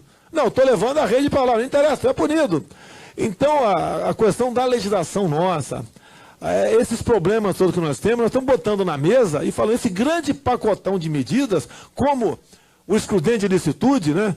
Por exemplo, dos nossos 40, 3 ou 4 são contra, mas nós vamos aprovar as propostas dele também nesse grande pacotão, que você tem que dar... Qualquer governo começa no começo, no primeiro dia, e onde você tem mais força. Nós temos que apresentar uma série de projetos para você atingir o seu objetivo logo no começo, com esses parlamentares independentes, com novos parlamentares que virão. Eu tenho certeza que o partido que devo me filiar agora, no comecinho de março, né, vai fazer uns 40 parlamentares do Brasil, no universo de 513. Eu tenho certeza disso. Tem uma ligação forte com a bancada evangélica também lá, que é importante essa bancada, estamos trabalhando com eles também, então esperamos ter uma maioria independente, sem passar por um grande negociador que são os líderes partidários. Obrigada, deputado. Por favor, quem é da mídia cadastrada, prepare o seu voucher, faça fila aqui para a gente se organizar, enquanto ele ouve a última pergunta e faz a despedida final. Por favor. Boa tarde, Thiago de Bauru. Quando eu sou empresário, tive que vir para cá para pagar minhas contas do Brasil. Você falou sobre desburocratização para abertura de empresa. Quanto ao empresário, quais são os seus projetos? Porque hoje, com Simples Nacional, super simples, quando você muda de categoria, você é quase obrigado a fechar a empresa. Quais são os seus projetos quanto ao microempresário, o empresário e a proteção do empresário quanto ao gerador de emprego? Bom, gente, muito obrigado às perguntas aqui. Eu só queria agradecer mais uma vez a participação de vocês. Eu acredito que a reunião foi excelente, foi muito boa, com a presença de todos vocês, com a presença do nosso pré-candidato a presidente da República, que é o Bolsonaro. Mas nós temos um compromisso ainda na cidade de Uizumi, no Guma. Nós temos que passar para lá. Então, eu vou deixar aqui a consideração final do deputado Bolsonaro e para despedir, infelizmente, com vocês, que nós teremos a imprensa aqui, ok? Vou passar a palavra para ele. Olha, o meu homem da economia, podia ser uma mulher, mas no caso é um homem, é o Paulo Guedes. E já foi tratado com ele. Ele é que vai tratar dos detalhes. Nós não podemos continuar se metendo na vida de quem quer produzir. E ponto final. Nós temos que desburocratizar, nós temos que desregulamentar o Brasil. Tá? Isso tudo está na proposta dele, para a gente abrir o mercado, para o pessoal poder realmente ter o prazer de abrir uma empresa e não ter o pesadelo de abrir e depois quase pratica o suicídio na hora de fechar essa empresa. É isso que nós queremos. Eu falei para ele, eu quero passar sábado e domingo na praia. Tá? E você também, né? E como nós fazemos isso aí? Não se metendo na vida de quem está produzindo. Porque o Estado não produz nada, quem produz são vocês. Não é o Estado forte. É você forte que vai fazer o Estado forte. Se não é para fazer isso, ficar no discurso, não estaria me propondo a viajar ao Brasil e dar saídas pelo mundo também. Eu quero o melhor para todo mundo. Me coloco no lugar de vocês, tá? Para poder buscar solução para isso. Pessoal, eu sou capitão, estou cumprindo ordem aqui, o general Nishimori aqui está falando para encerrar. Um beijo nas mulheres. Um abraço hétero nos homens. Pessoal, sou tão brasileiro quanto vocês. Dou minhas caneladas de vez em quando, né? Como uma repórter da Folha de São Paulo, deu uma canelada nesses dias aí. Acontece, é ser humano, tá ok? Mas tenho humildade para reconhecer os meus defeitos, tá ok? Tenho muito a aprender ainda, mas com essa humildade buscar um bom time para poder dar um horizonte, né? Um norte para o nosso Brasil. Não temos outro caminho. Se continuar qualquer um dos outros pré-candidatos que eu tenho visto por aí, como eu tenho dito, né? Eu espero começar a campanha, caso confirmada, já com o meu time de ministro escalado. Os outros não. Vou escalar 2 ou 3, esperar acabar as eleições, daí vão lá para os porões do Palácio do Jaburu para negociar com os líderes partidários quem vai levar o quê para o bem deles e não para o bem do Brasil. Somos diferentes, confio em Deus, acredito que o Brasil terá sim um presidente honesto a partir do ano que vem. Isso é quase um palavrão no meu meio, mas acredito nisso. Um presidente que tenha Deus no coração e um presidente patriota. E um presidente que ame o seu povo e seja respeitado por ele, tá ok? Valeu, Zó.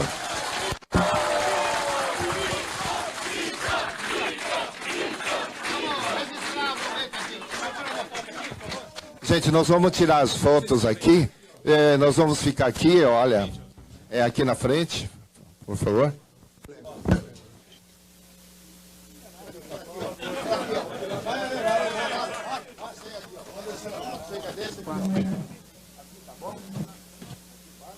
Pessoal da mídia cadastrada, por favor, venha para frente. Izoka Shinbu no kata, onegai shimasu. Kochira e douzo.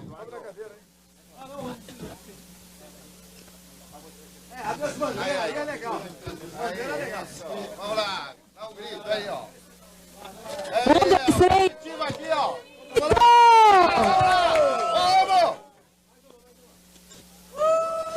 1, 2, 3, 4, 5 mil. Queremos Bolsonaro presidente do Brasil. 1, 2, 3, 4, 5 mil. Queremos Bolsonaro presidente do Brasil.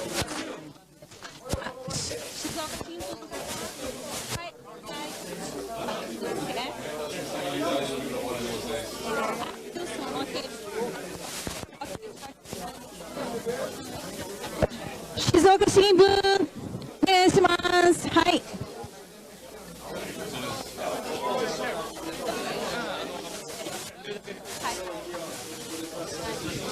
Pessoal que vai ficar na servitude e deseja almoçar, por favor, se dirija ao caixa para ter identificação. As pessoas que desejam ficar mais tempo, por favor, passam o assento lá do almoço, por favor.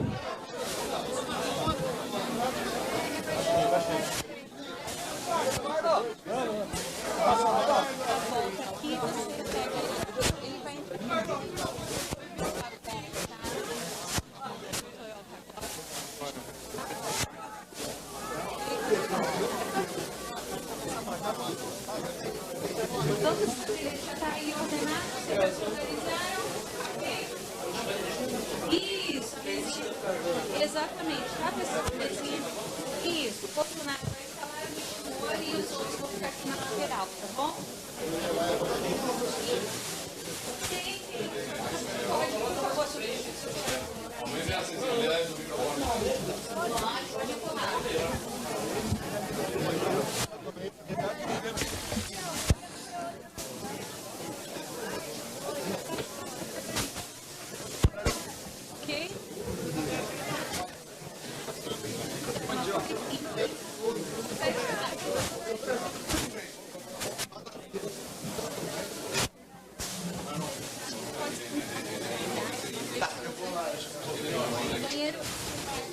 Direita. Os deputados, por favor. Por favor, pessoal, não fiquem empurrando Pessoal da muito. coletiva, por favor.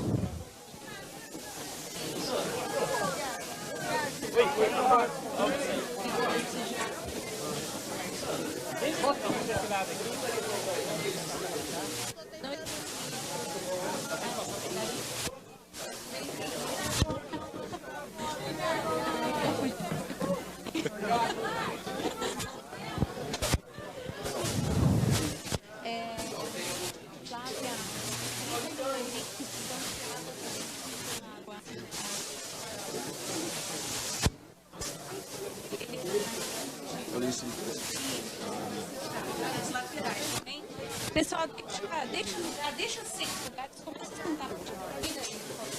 Bem, qual a ideia? Se alguém tem ideia aí?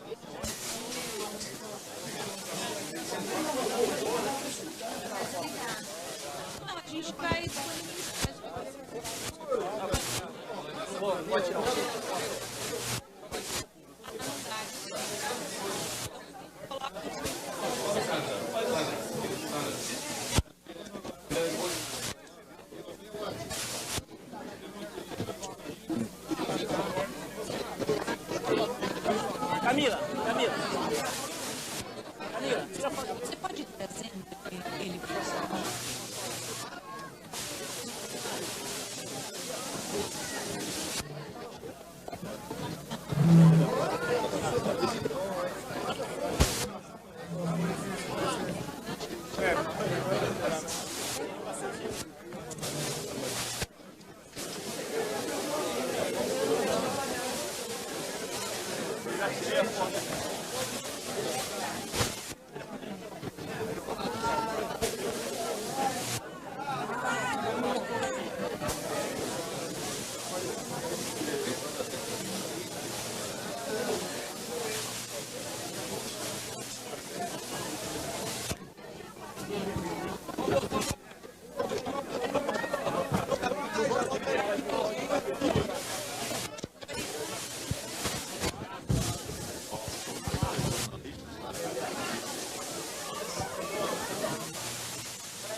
Foram instruídos, tá, deputado? Você falou sim.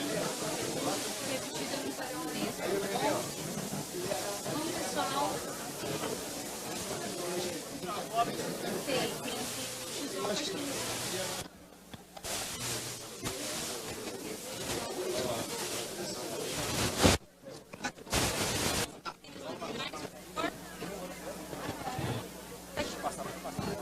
O senhor quer a gente...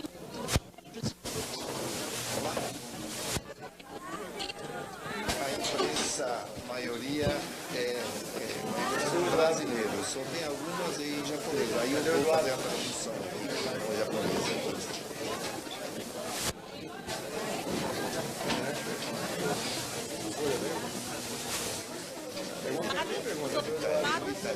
Se vier aí é uma pergunta.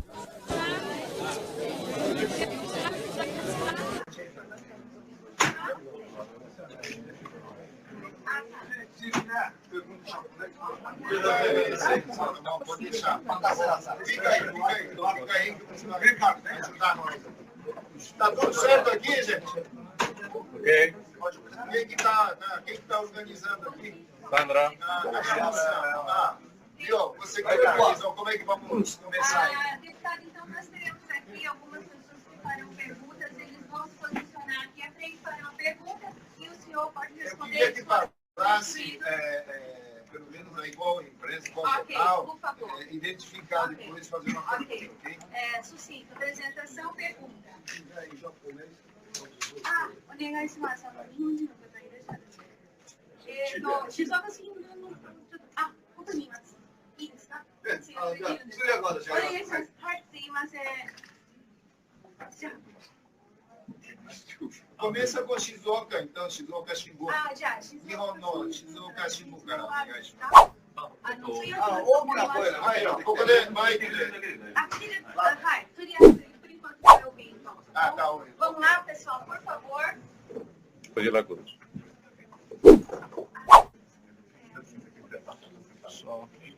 Vai tocando, aí, vai. Vai, vamos lá, Xuxu.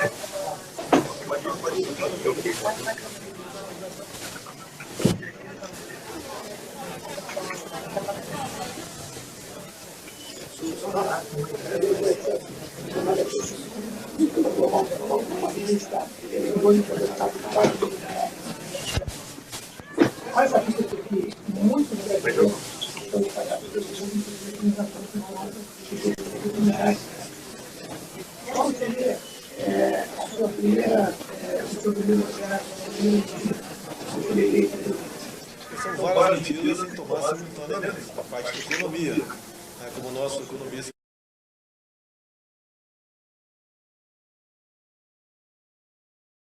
Grande parte que estão aqui estão fugindo da violência no Brasil. E essas medidas, no meu entender, começam a dar um início, né, de esperança no Brasil. E o mais importante é você ter um governo onde você prime pelo exemplo. Não barganhar, sérios, botar as pessoas por o seu time. E assim pretendemos começar o nosso governo, caso sermos eleitos no corrente ano. Vai trabalhar? Segundo isso. Vai tirar o pessoal. Vai sair. Por favor, se apresente rapidamente.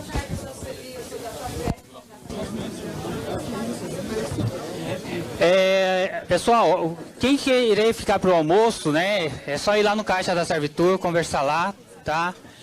E vamos esvaziar uma vez o salão, quem não está para a reserva do almoço, para o pessoal poder organizar aqui dentro. Chama a atenção do brasileiro é a questão da violência. Desfazer o que foi feito ao longo dos últimos anos, nos governos PSDB e PT. Jogar nessa área. Porque de dia não se vai, a gente não vai mais à praia no Rio de Janeiro com problema de assalto. É dar a possibilidade do policial, ao defender o brasileiro, ele não cabe num tribunal de júri. Hoje em dia, é coisa comum acontecer. Você dá mais 2 tiros no marginal, por exemplo, excesso de legítima defesa. Da atualização que toda foi envenenada ao longo do tempo pela esquerda, porque a violência, a desordem social, o caos é o combustível da esquerda se perpetuar no poder. Só posso complementar? Então, tipo assim, Pessoal, lá fora que tem mais o país espaço, também não tem esse depende só dos tumulto todo, governantes, né? depende muito da população. Não sei se no caso da população mudar a mentalidade de para que se Deixa o assim, deputado passar. o jeitinho brasileiro a gente algumas coisas, de querer tirar vantagem das coisas. Então, eu acho que a população também deve mudar, né? Espero que sim, né? A gente pretende fazer um governo pelo exemplo. Não adianta ir sozinho lá. Apesar do meu nome é Jair Messias Bolsonaro. Mas eu não sou Messias, eu sou salvador da paz. Se todos, grande parte, colaborar, nós temos como mudar. Eu lembro do governo Sarney, que não foi um governo bom, quando ele instituiu o plano cruzado, né? O povo foi na rua fiscalizar, o povo esteve lá do governo. Depois ele cedeu aos interesses dos pecuaristas, né, na questão do gado, e daí então o Brasil voltou ao que era, o que sempre foi. Então pretendemos manter o fogo, né, pelo exemplo. Ok, muito obrigada. Como você apresenta? Boa tarde, deputado. Sou Fábio Moreno, da Rádio Nikkei, Vitória Rádio. A minha pergunta diante de tudo que o senhor falou, os graves fatos, né, os 3 poderes do Brasil estarem corrompidos,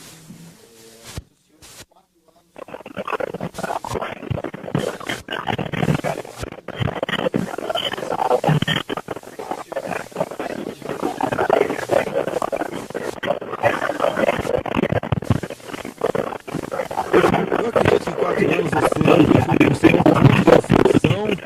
começar a submergir. Eu acho que dá para você fazer isso aí pelo exemplo. Há pouco tempo teve uma autoridade japonesa lá na Câmara dos Deputados e uma coisa que eu gostaria de fazer com o Japão, né, dado a tradição de vocês, é, por exemplo, fazer acordos para a exploração de biodiversidade na região amazônica, ok? Pessoal, vamos usar o microfone para essa entrevista. Lá na live também. Próximo, T4, presidente da Costa, sou da Cor TV daqui do Japão. É porque ele sai lá, desculpa. Não tem retorno aqui. Não tem retorno. Tá? O senhor percebeu que as pessoas, a preocupação delas é querer voltar para o Brasil. Mas a dificuldade deles conseguir um apoio maior. Eu queria saber, tudo tem que ser claro aqui, de tudo que o senhor explicou, se existe alguma pretensão, algo que possa ajudar a colaborar os brasileiros que podem voltar para o Brasil. Você tem que mudar muita coisa no Brasil, mas muita coisa mesmo. Eu mesmo poderia ter uma microempresa no Brasil, não tenho porquê. Dada a burocracia, a legislação bastante complexa, o excesso de regulamentação, o excesso de impostos. Isso a gente pretende mudar e tem conversado com um economista, que eu acho que é de conhecimento de vocês, o Paulo Guedes, que é reconhecido dentro e fora do Brasil. Bem como uma equipe também, que veio pelo deputado Ângelo Lorenzoni, tá, para ajudar nessas questões. Não é fácil você mudar as coisas no Brasil, porque a classe dominante está muito bem. Eles vivem em condomínios fechados, sem carro blindado, sem seguranças particulares, têm bons salários, tem outros negócios dentro do próprio governo, eles criam dificuldade para vender facilidade. E você pode ver do que eu estou falando, porque que é uma preocupação enorme dos demais candidatos.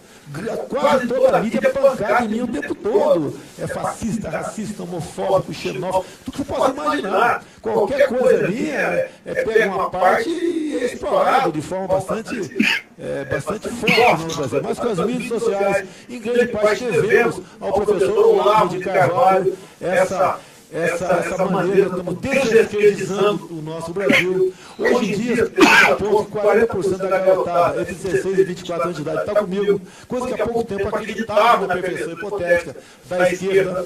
Então isso tudo nos anima, tá certo? Apesar de toda a dificuldade, a gente perseguir esse objetivo. Próximo, por favor. Rápido, por favor. Por favor, assim. Você não quer se posicionar aqui, assim? Não?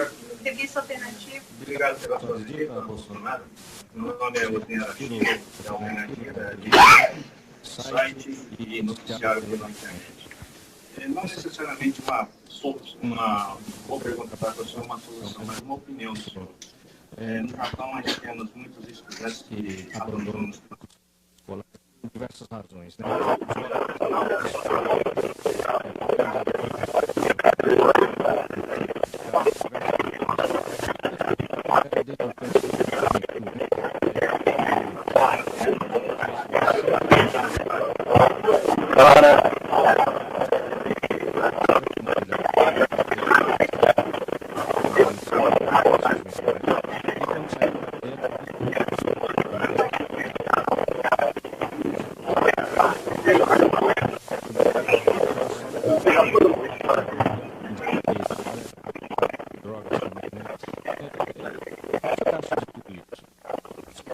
Eu vejo pelo Brasil é o desgaste dos valores.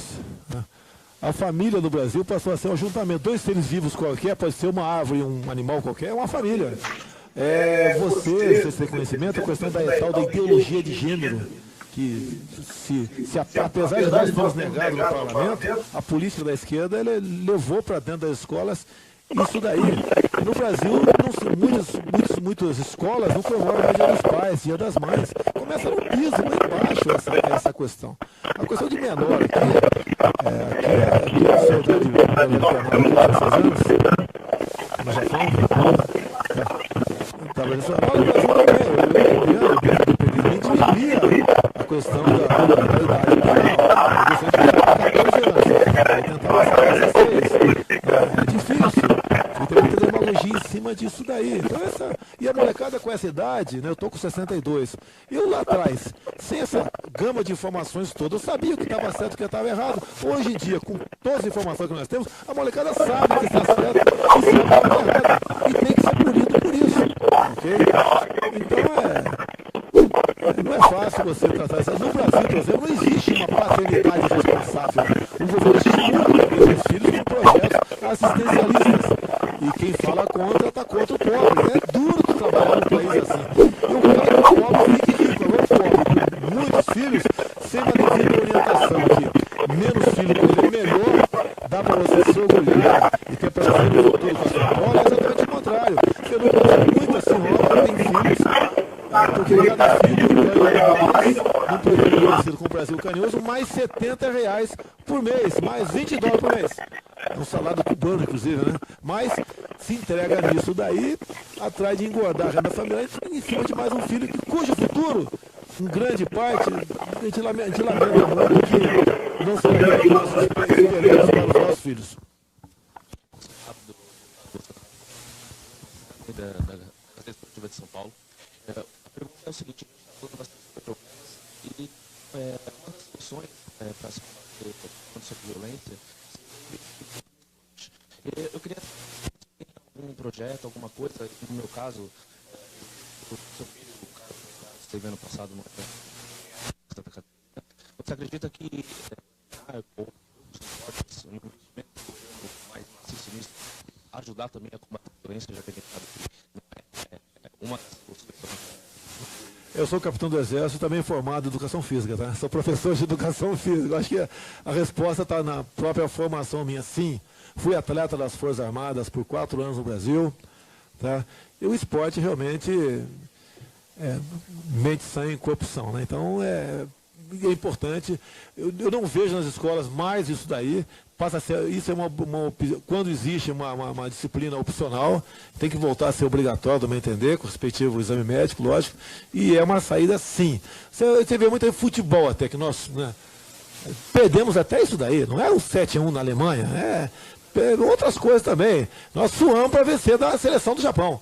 Tá? Nós suamos para vencer uma seleção de um país que tem 2 milhões de habitantes e 6 meses por ano é neve. A falta de investimento, falta de estimular nessa área a prática de esporte. O esporte tira realmente a molecada do crime. Olá. Boa tarde. Vou perguntar qual é o teu time em São Paulo? Oh. Você bateu no meu porco 2-0 agora há pouco. Boa tarde, deputado Jair Bolsonaro. Meu nome é Ricardo, eu sou da página Caipira no Japão, a página do Facebook. Sou caipira de Valinhos. Eu não bebo pinga porque tenho medo. A cachaça é boa, mas não é brinquedo. O homem que bebe não guarda segredo. Eu também sou caipira. Eu ouvia de toda tarde na beira da Tuia, Rádio Bandeirantes. Tá ok? TV Bandeirantes aqui. Eu sou de Valinhos, o senhor nasceu em Campinas, né? Estudei em Campinas, na Unicamp. E muito prazer aí estar conversando com o senhor. Eu tenho uma página aqui no Facebook, que é uma página voltada para a comunidade brasileira no Japão. E é uma página que tem se tornado referência para as pessoas que vivem no Japão, para as pessoas que querem vir para o Japão e que gostam da cultura japonesa. Como já foi feito dezenas de perguntas, eu nem sei, mas na verdade até esqueci o que eu ia perguntar, tá? Eu vou ter que improvisar. Peraí, Sandro, eu vou ter que improvisar. Deputado Jair Bolsonaro, o senhor como presidenciável, o senhor veio aqui, viu aí, né, a recepção do pessoal, do brasileiro que vive no Japão. O brasileiro, ele tem muito medo de voltar para o Brasil. Ele morre de medo de voltar para o Brasil, porque muitos vieram aqui para trabalhar, casaram, tiveram filhos, eles pensam no futuro dos filhos. Então, o pessoal que segue a minha página, a página Caipira no Japão, tá todo mundo perguntando, fala lá com o Bolsonaro, como é que a gente pode ficar tranquilo se a gente quiser voltar para o Brasil? Eu sei que a questão da segurança pública é uma questão primordial, atual no Brasil. Quais são os mecanismos que o senhor pretende implementar caso o senhor seja eleito? Obrigado. Isso é uma resposta muito ampla, seria, né? Não vai pensar que eu não estou preocupado com a minha esposa e minha filha de 7 anos que está lá no Brasil. E 2 netas minhas também. Está preocupado, sim. Tá ok? Além do exemplo, com ações realmente que possam mudar o destino do nosso Brasil, né? A questão da educação. Costumo dizer que lá no MEC, Ministério da Educação e Cultura, é terrível lá. A filosofia implementada por um tal de Paulo Freire levou a isso que está aí. Eu costumo até usar uma força de expressão. Você tem que entrar com lança-chama dentro do MEC para expulsar esse tipo de filosofia lá de dentro. E fazer com que a escola seja um local para a criançada aprender realmente física, química, matemática, biologia, geografia, história, por aí fora. E não ideologia de gênero ou ele ser voltado para o marxismo. Você pega livros no Brasil, ou está dizendo lá que o socialismo é o céu e o capitalismo é o inferno. É isso que tem que começar a mudar. Educação, mas você tem que jogar pesado em cima disso aí, até com certo radicalismo. Não dá para continuar como está. O governo aprovou há pouco tempo, na lei de exercício de base ali, a garotada passa a ir para a escola a partir dos 4 anos. A intenção é cooptar, é formar esse moleque um militante de esquerda a partir dessa idade. E não dar uma boa educação para o garoto. Por favor, próximo. Apresente, por favor. Vou fazer uma formalidade aqui. Meu nome é Rodrigo Gonçalves, mas eu queria fazer de forma diferente. Soldado 837, 43º Batalhão de Infantaria Motorizada, do Pelotão de Apoio, para eu falar com o senhor, capitão. Paga 10, soldado. Agora não. Agora. Onde vais tu, esbelto infante, com teu fuzil, lesto marchar. Pra longe eu vou, a pátria ordena. Deputado, com relação à educação, recentemente, agora em fevereiro, no dia 2 de fevereiro, o nosso ministro da Educação esteve em Israel, como o senhor passou por lá. Só que ele fez uma visitinha, uma esticadinha na Palestina. Ele, juntamente com o senador Albuquerque, o que o senhor pensa disso? Sendo um ministro da Educação, a gente com esse problema de educação, e na Palestina, sendo com toda essa problemática. Obrigado. Deixa eu só concluir. Eu tenho um espaço de comunidade, que é voltado para a comunidade, para trazer informação da comunidade. Obrigado. Uma das últimas leis sancionadas por Dilma Rousseff foi um acordo educacional com a Palestina. Nós sabemos que não é com a Palestina, com o povo palestino, seria com o Hamas. Né? Estive em Israel, ok, há um ano e pouco, e passei ao largo. Não fui recebido pelo embaixador de lá, pela minha posição ideológica completamente diferente dele. Nós passamos um ano e pouco sem embaixador israelense no Brasil, porque o PT não admitia, porque dizia que aquele indicado para Israel estava ali naquelas regiões ali conflagradas, né, que não seria de Israel. Não foi recebido lá. Mudou o governo e o novo embaixador, inclusive, é um tenente-coronel, sei se é do Exército ou da Aeronáutica, acho do Exército, que está lá. Já conversei com ele algumas vezes, me dou muito bem com isso. Lamento essa posição do nosso ministro da Educação ter visitado a Palestina. Afinal de contas, né, nós sabemos que dos problemas que existem lá e da verdade dos fatos, tá? Sempre distorcido pela grande mídia. E se eu chegar, aquela embaixada da Palestina lá do lado do Planalto vai deixar de existir, pode ter certeza disso. Obrigada, deputado. Nós temos mais duas perguntas somente. A alternativa foi cedida pela Boa Dica. E mais uma pergunta, IPC Digital, alguma pergunta? Não, sem perguntas? Então, por favor, pessoal, última pergunta aqui. Vocês terão que se retirar, porque agora ele vai para a apresentação com os empresários da região. Por favor, respeitem o horário, a gente está em cima da hora, tá? Última pergunta aqui, Cosni Arashiro. Obrigado. Bolsonaro, em suas palestras lá no Brasil, o senhor sempre fala, né? De vez em quando fala. Esse ano eu vou pôr a faixa, né? Aí o senhor fala, botar a faixa de Botafogo. Sim, campeão, mas é Palmeiras lá em São Paulo. Né? E então nós sabemos que o senhor gosta muito com o Brasil. Inclusive uma entrevista com o New York Times, o senhor falou, acabou, é tetra. O senhor falou isso aí para um jornalista americano, né? Brincadeira. Eu gostaria que o senhor pegasse agora a bola, não de couro, mas a bola de cristal, e nos dissesse qual faixa ali cai bem. Já que esse ano é a Copa do Mundo, a faixa do Brasil é hexa ou aquela verde amarela? Não há a menor dúvida, né? Eu gosto de futebol, muitos gostam de carnaval, de samba. Mas o nosso Brasil em primeiro lugar. O nosso carnaval está cada vez mais pobre, mais violento. E quando eu falei aquela vez, vou botar a faixa, se eu falo presidencial, eu sou condenado pelo TSE. Então, como estava, eu acho que no Rio de Janeiro, talvez ali, eu falei Botafogo, que eu adotei o Botafogo. Se tivesse em São Paulo, seria a faixa do nosso Verdão ali com toda certeza. Então, ok? Então o Brasil precisa, no meu entender, de alguém diferente, que pode ser até outro, né? Um homem, uma mulher, mas diferente desses que se apresentaram até o presente momento. Tem que ser diferente.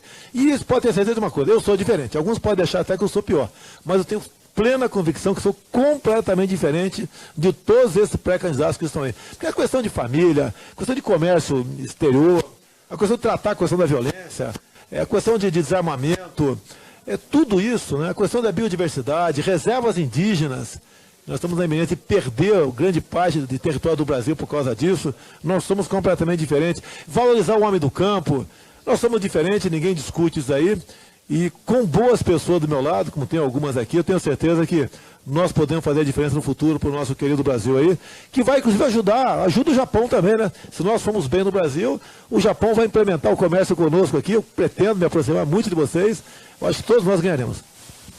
Ok, obrigada, deputado. Então, aqui representando o IPC-TV, por favor. A gente está encarregado da live principal, estamos com mais de 1.500 pessoas agora.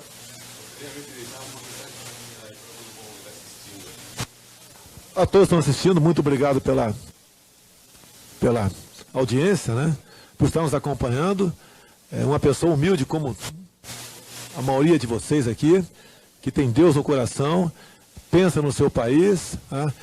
E pretende fazer algo diferente do que foi feito até agora. Tem uma vasta experiência dentro do parlamento brasileiro de como as coisas não devem ser feitas.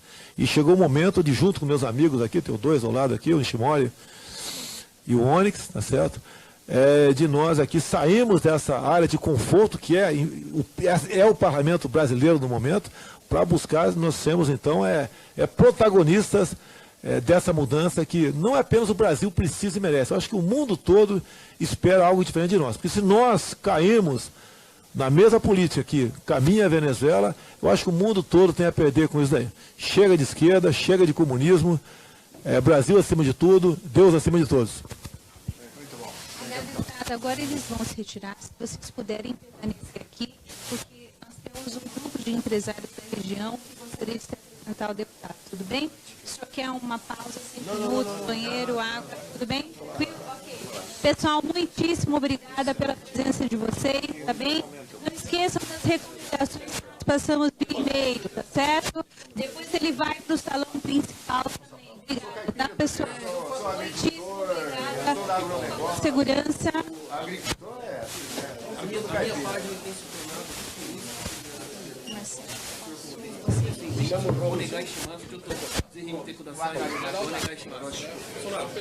Por favor, pessoal, Sandra.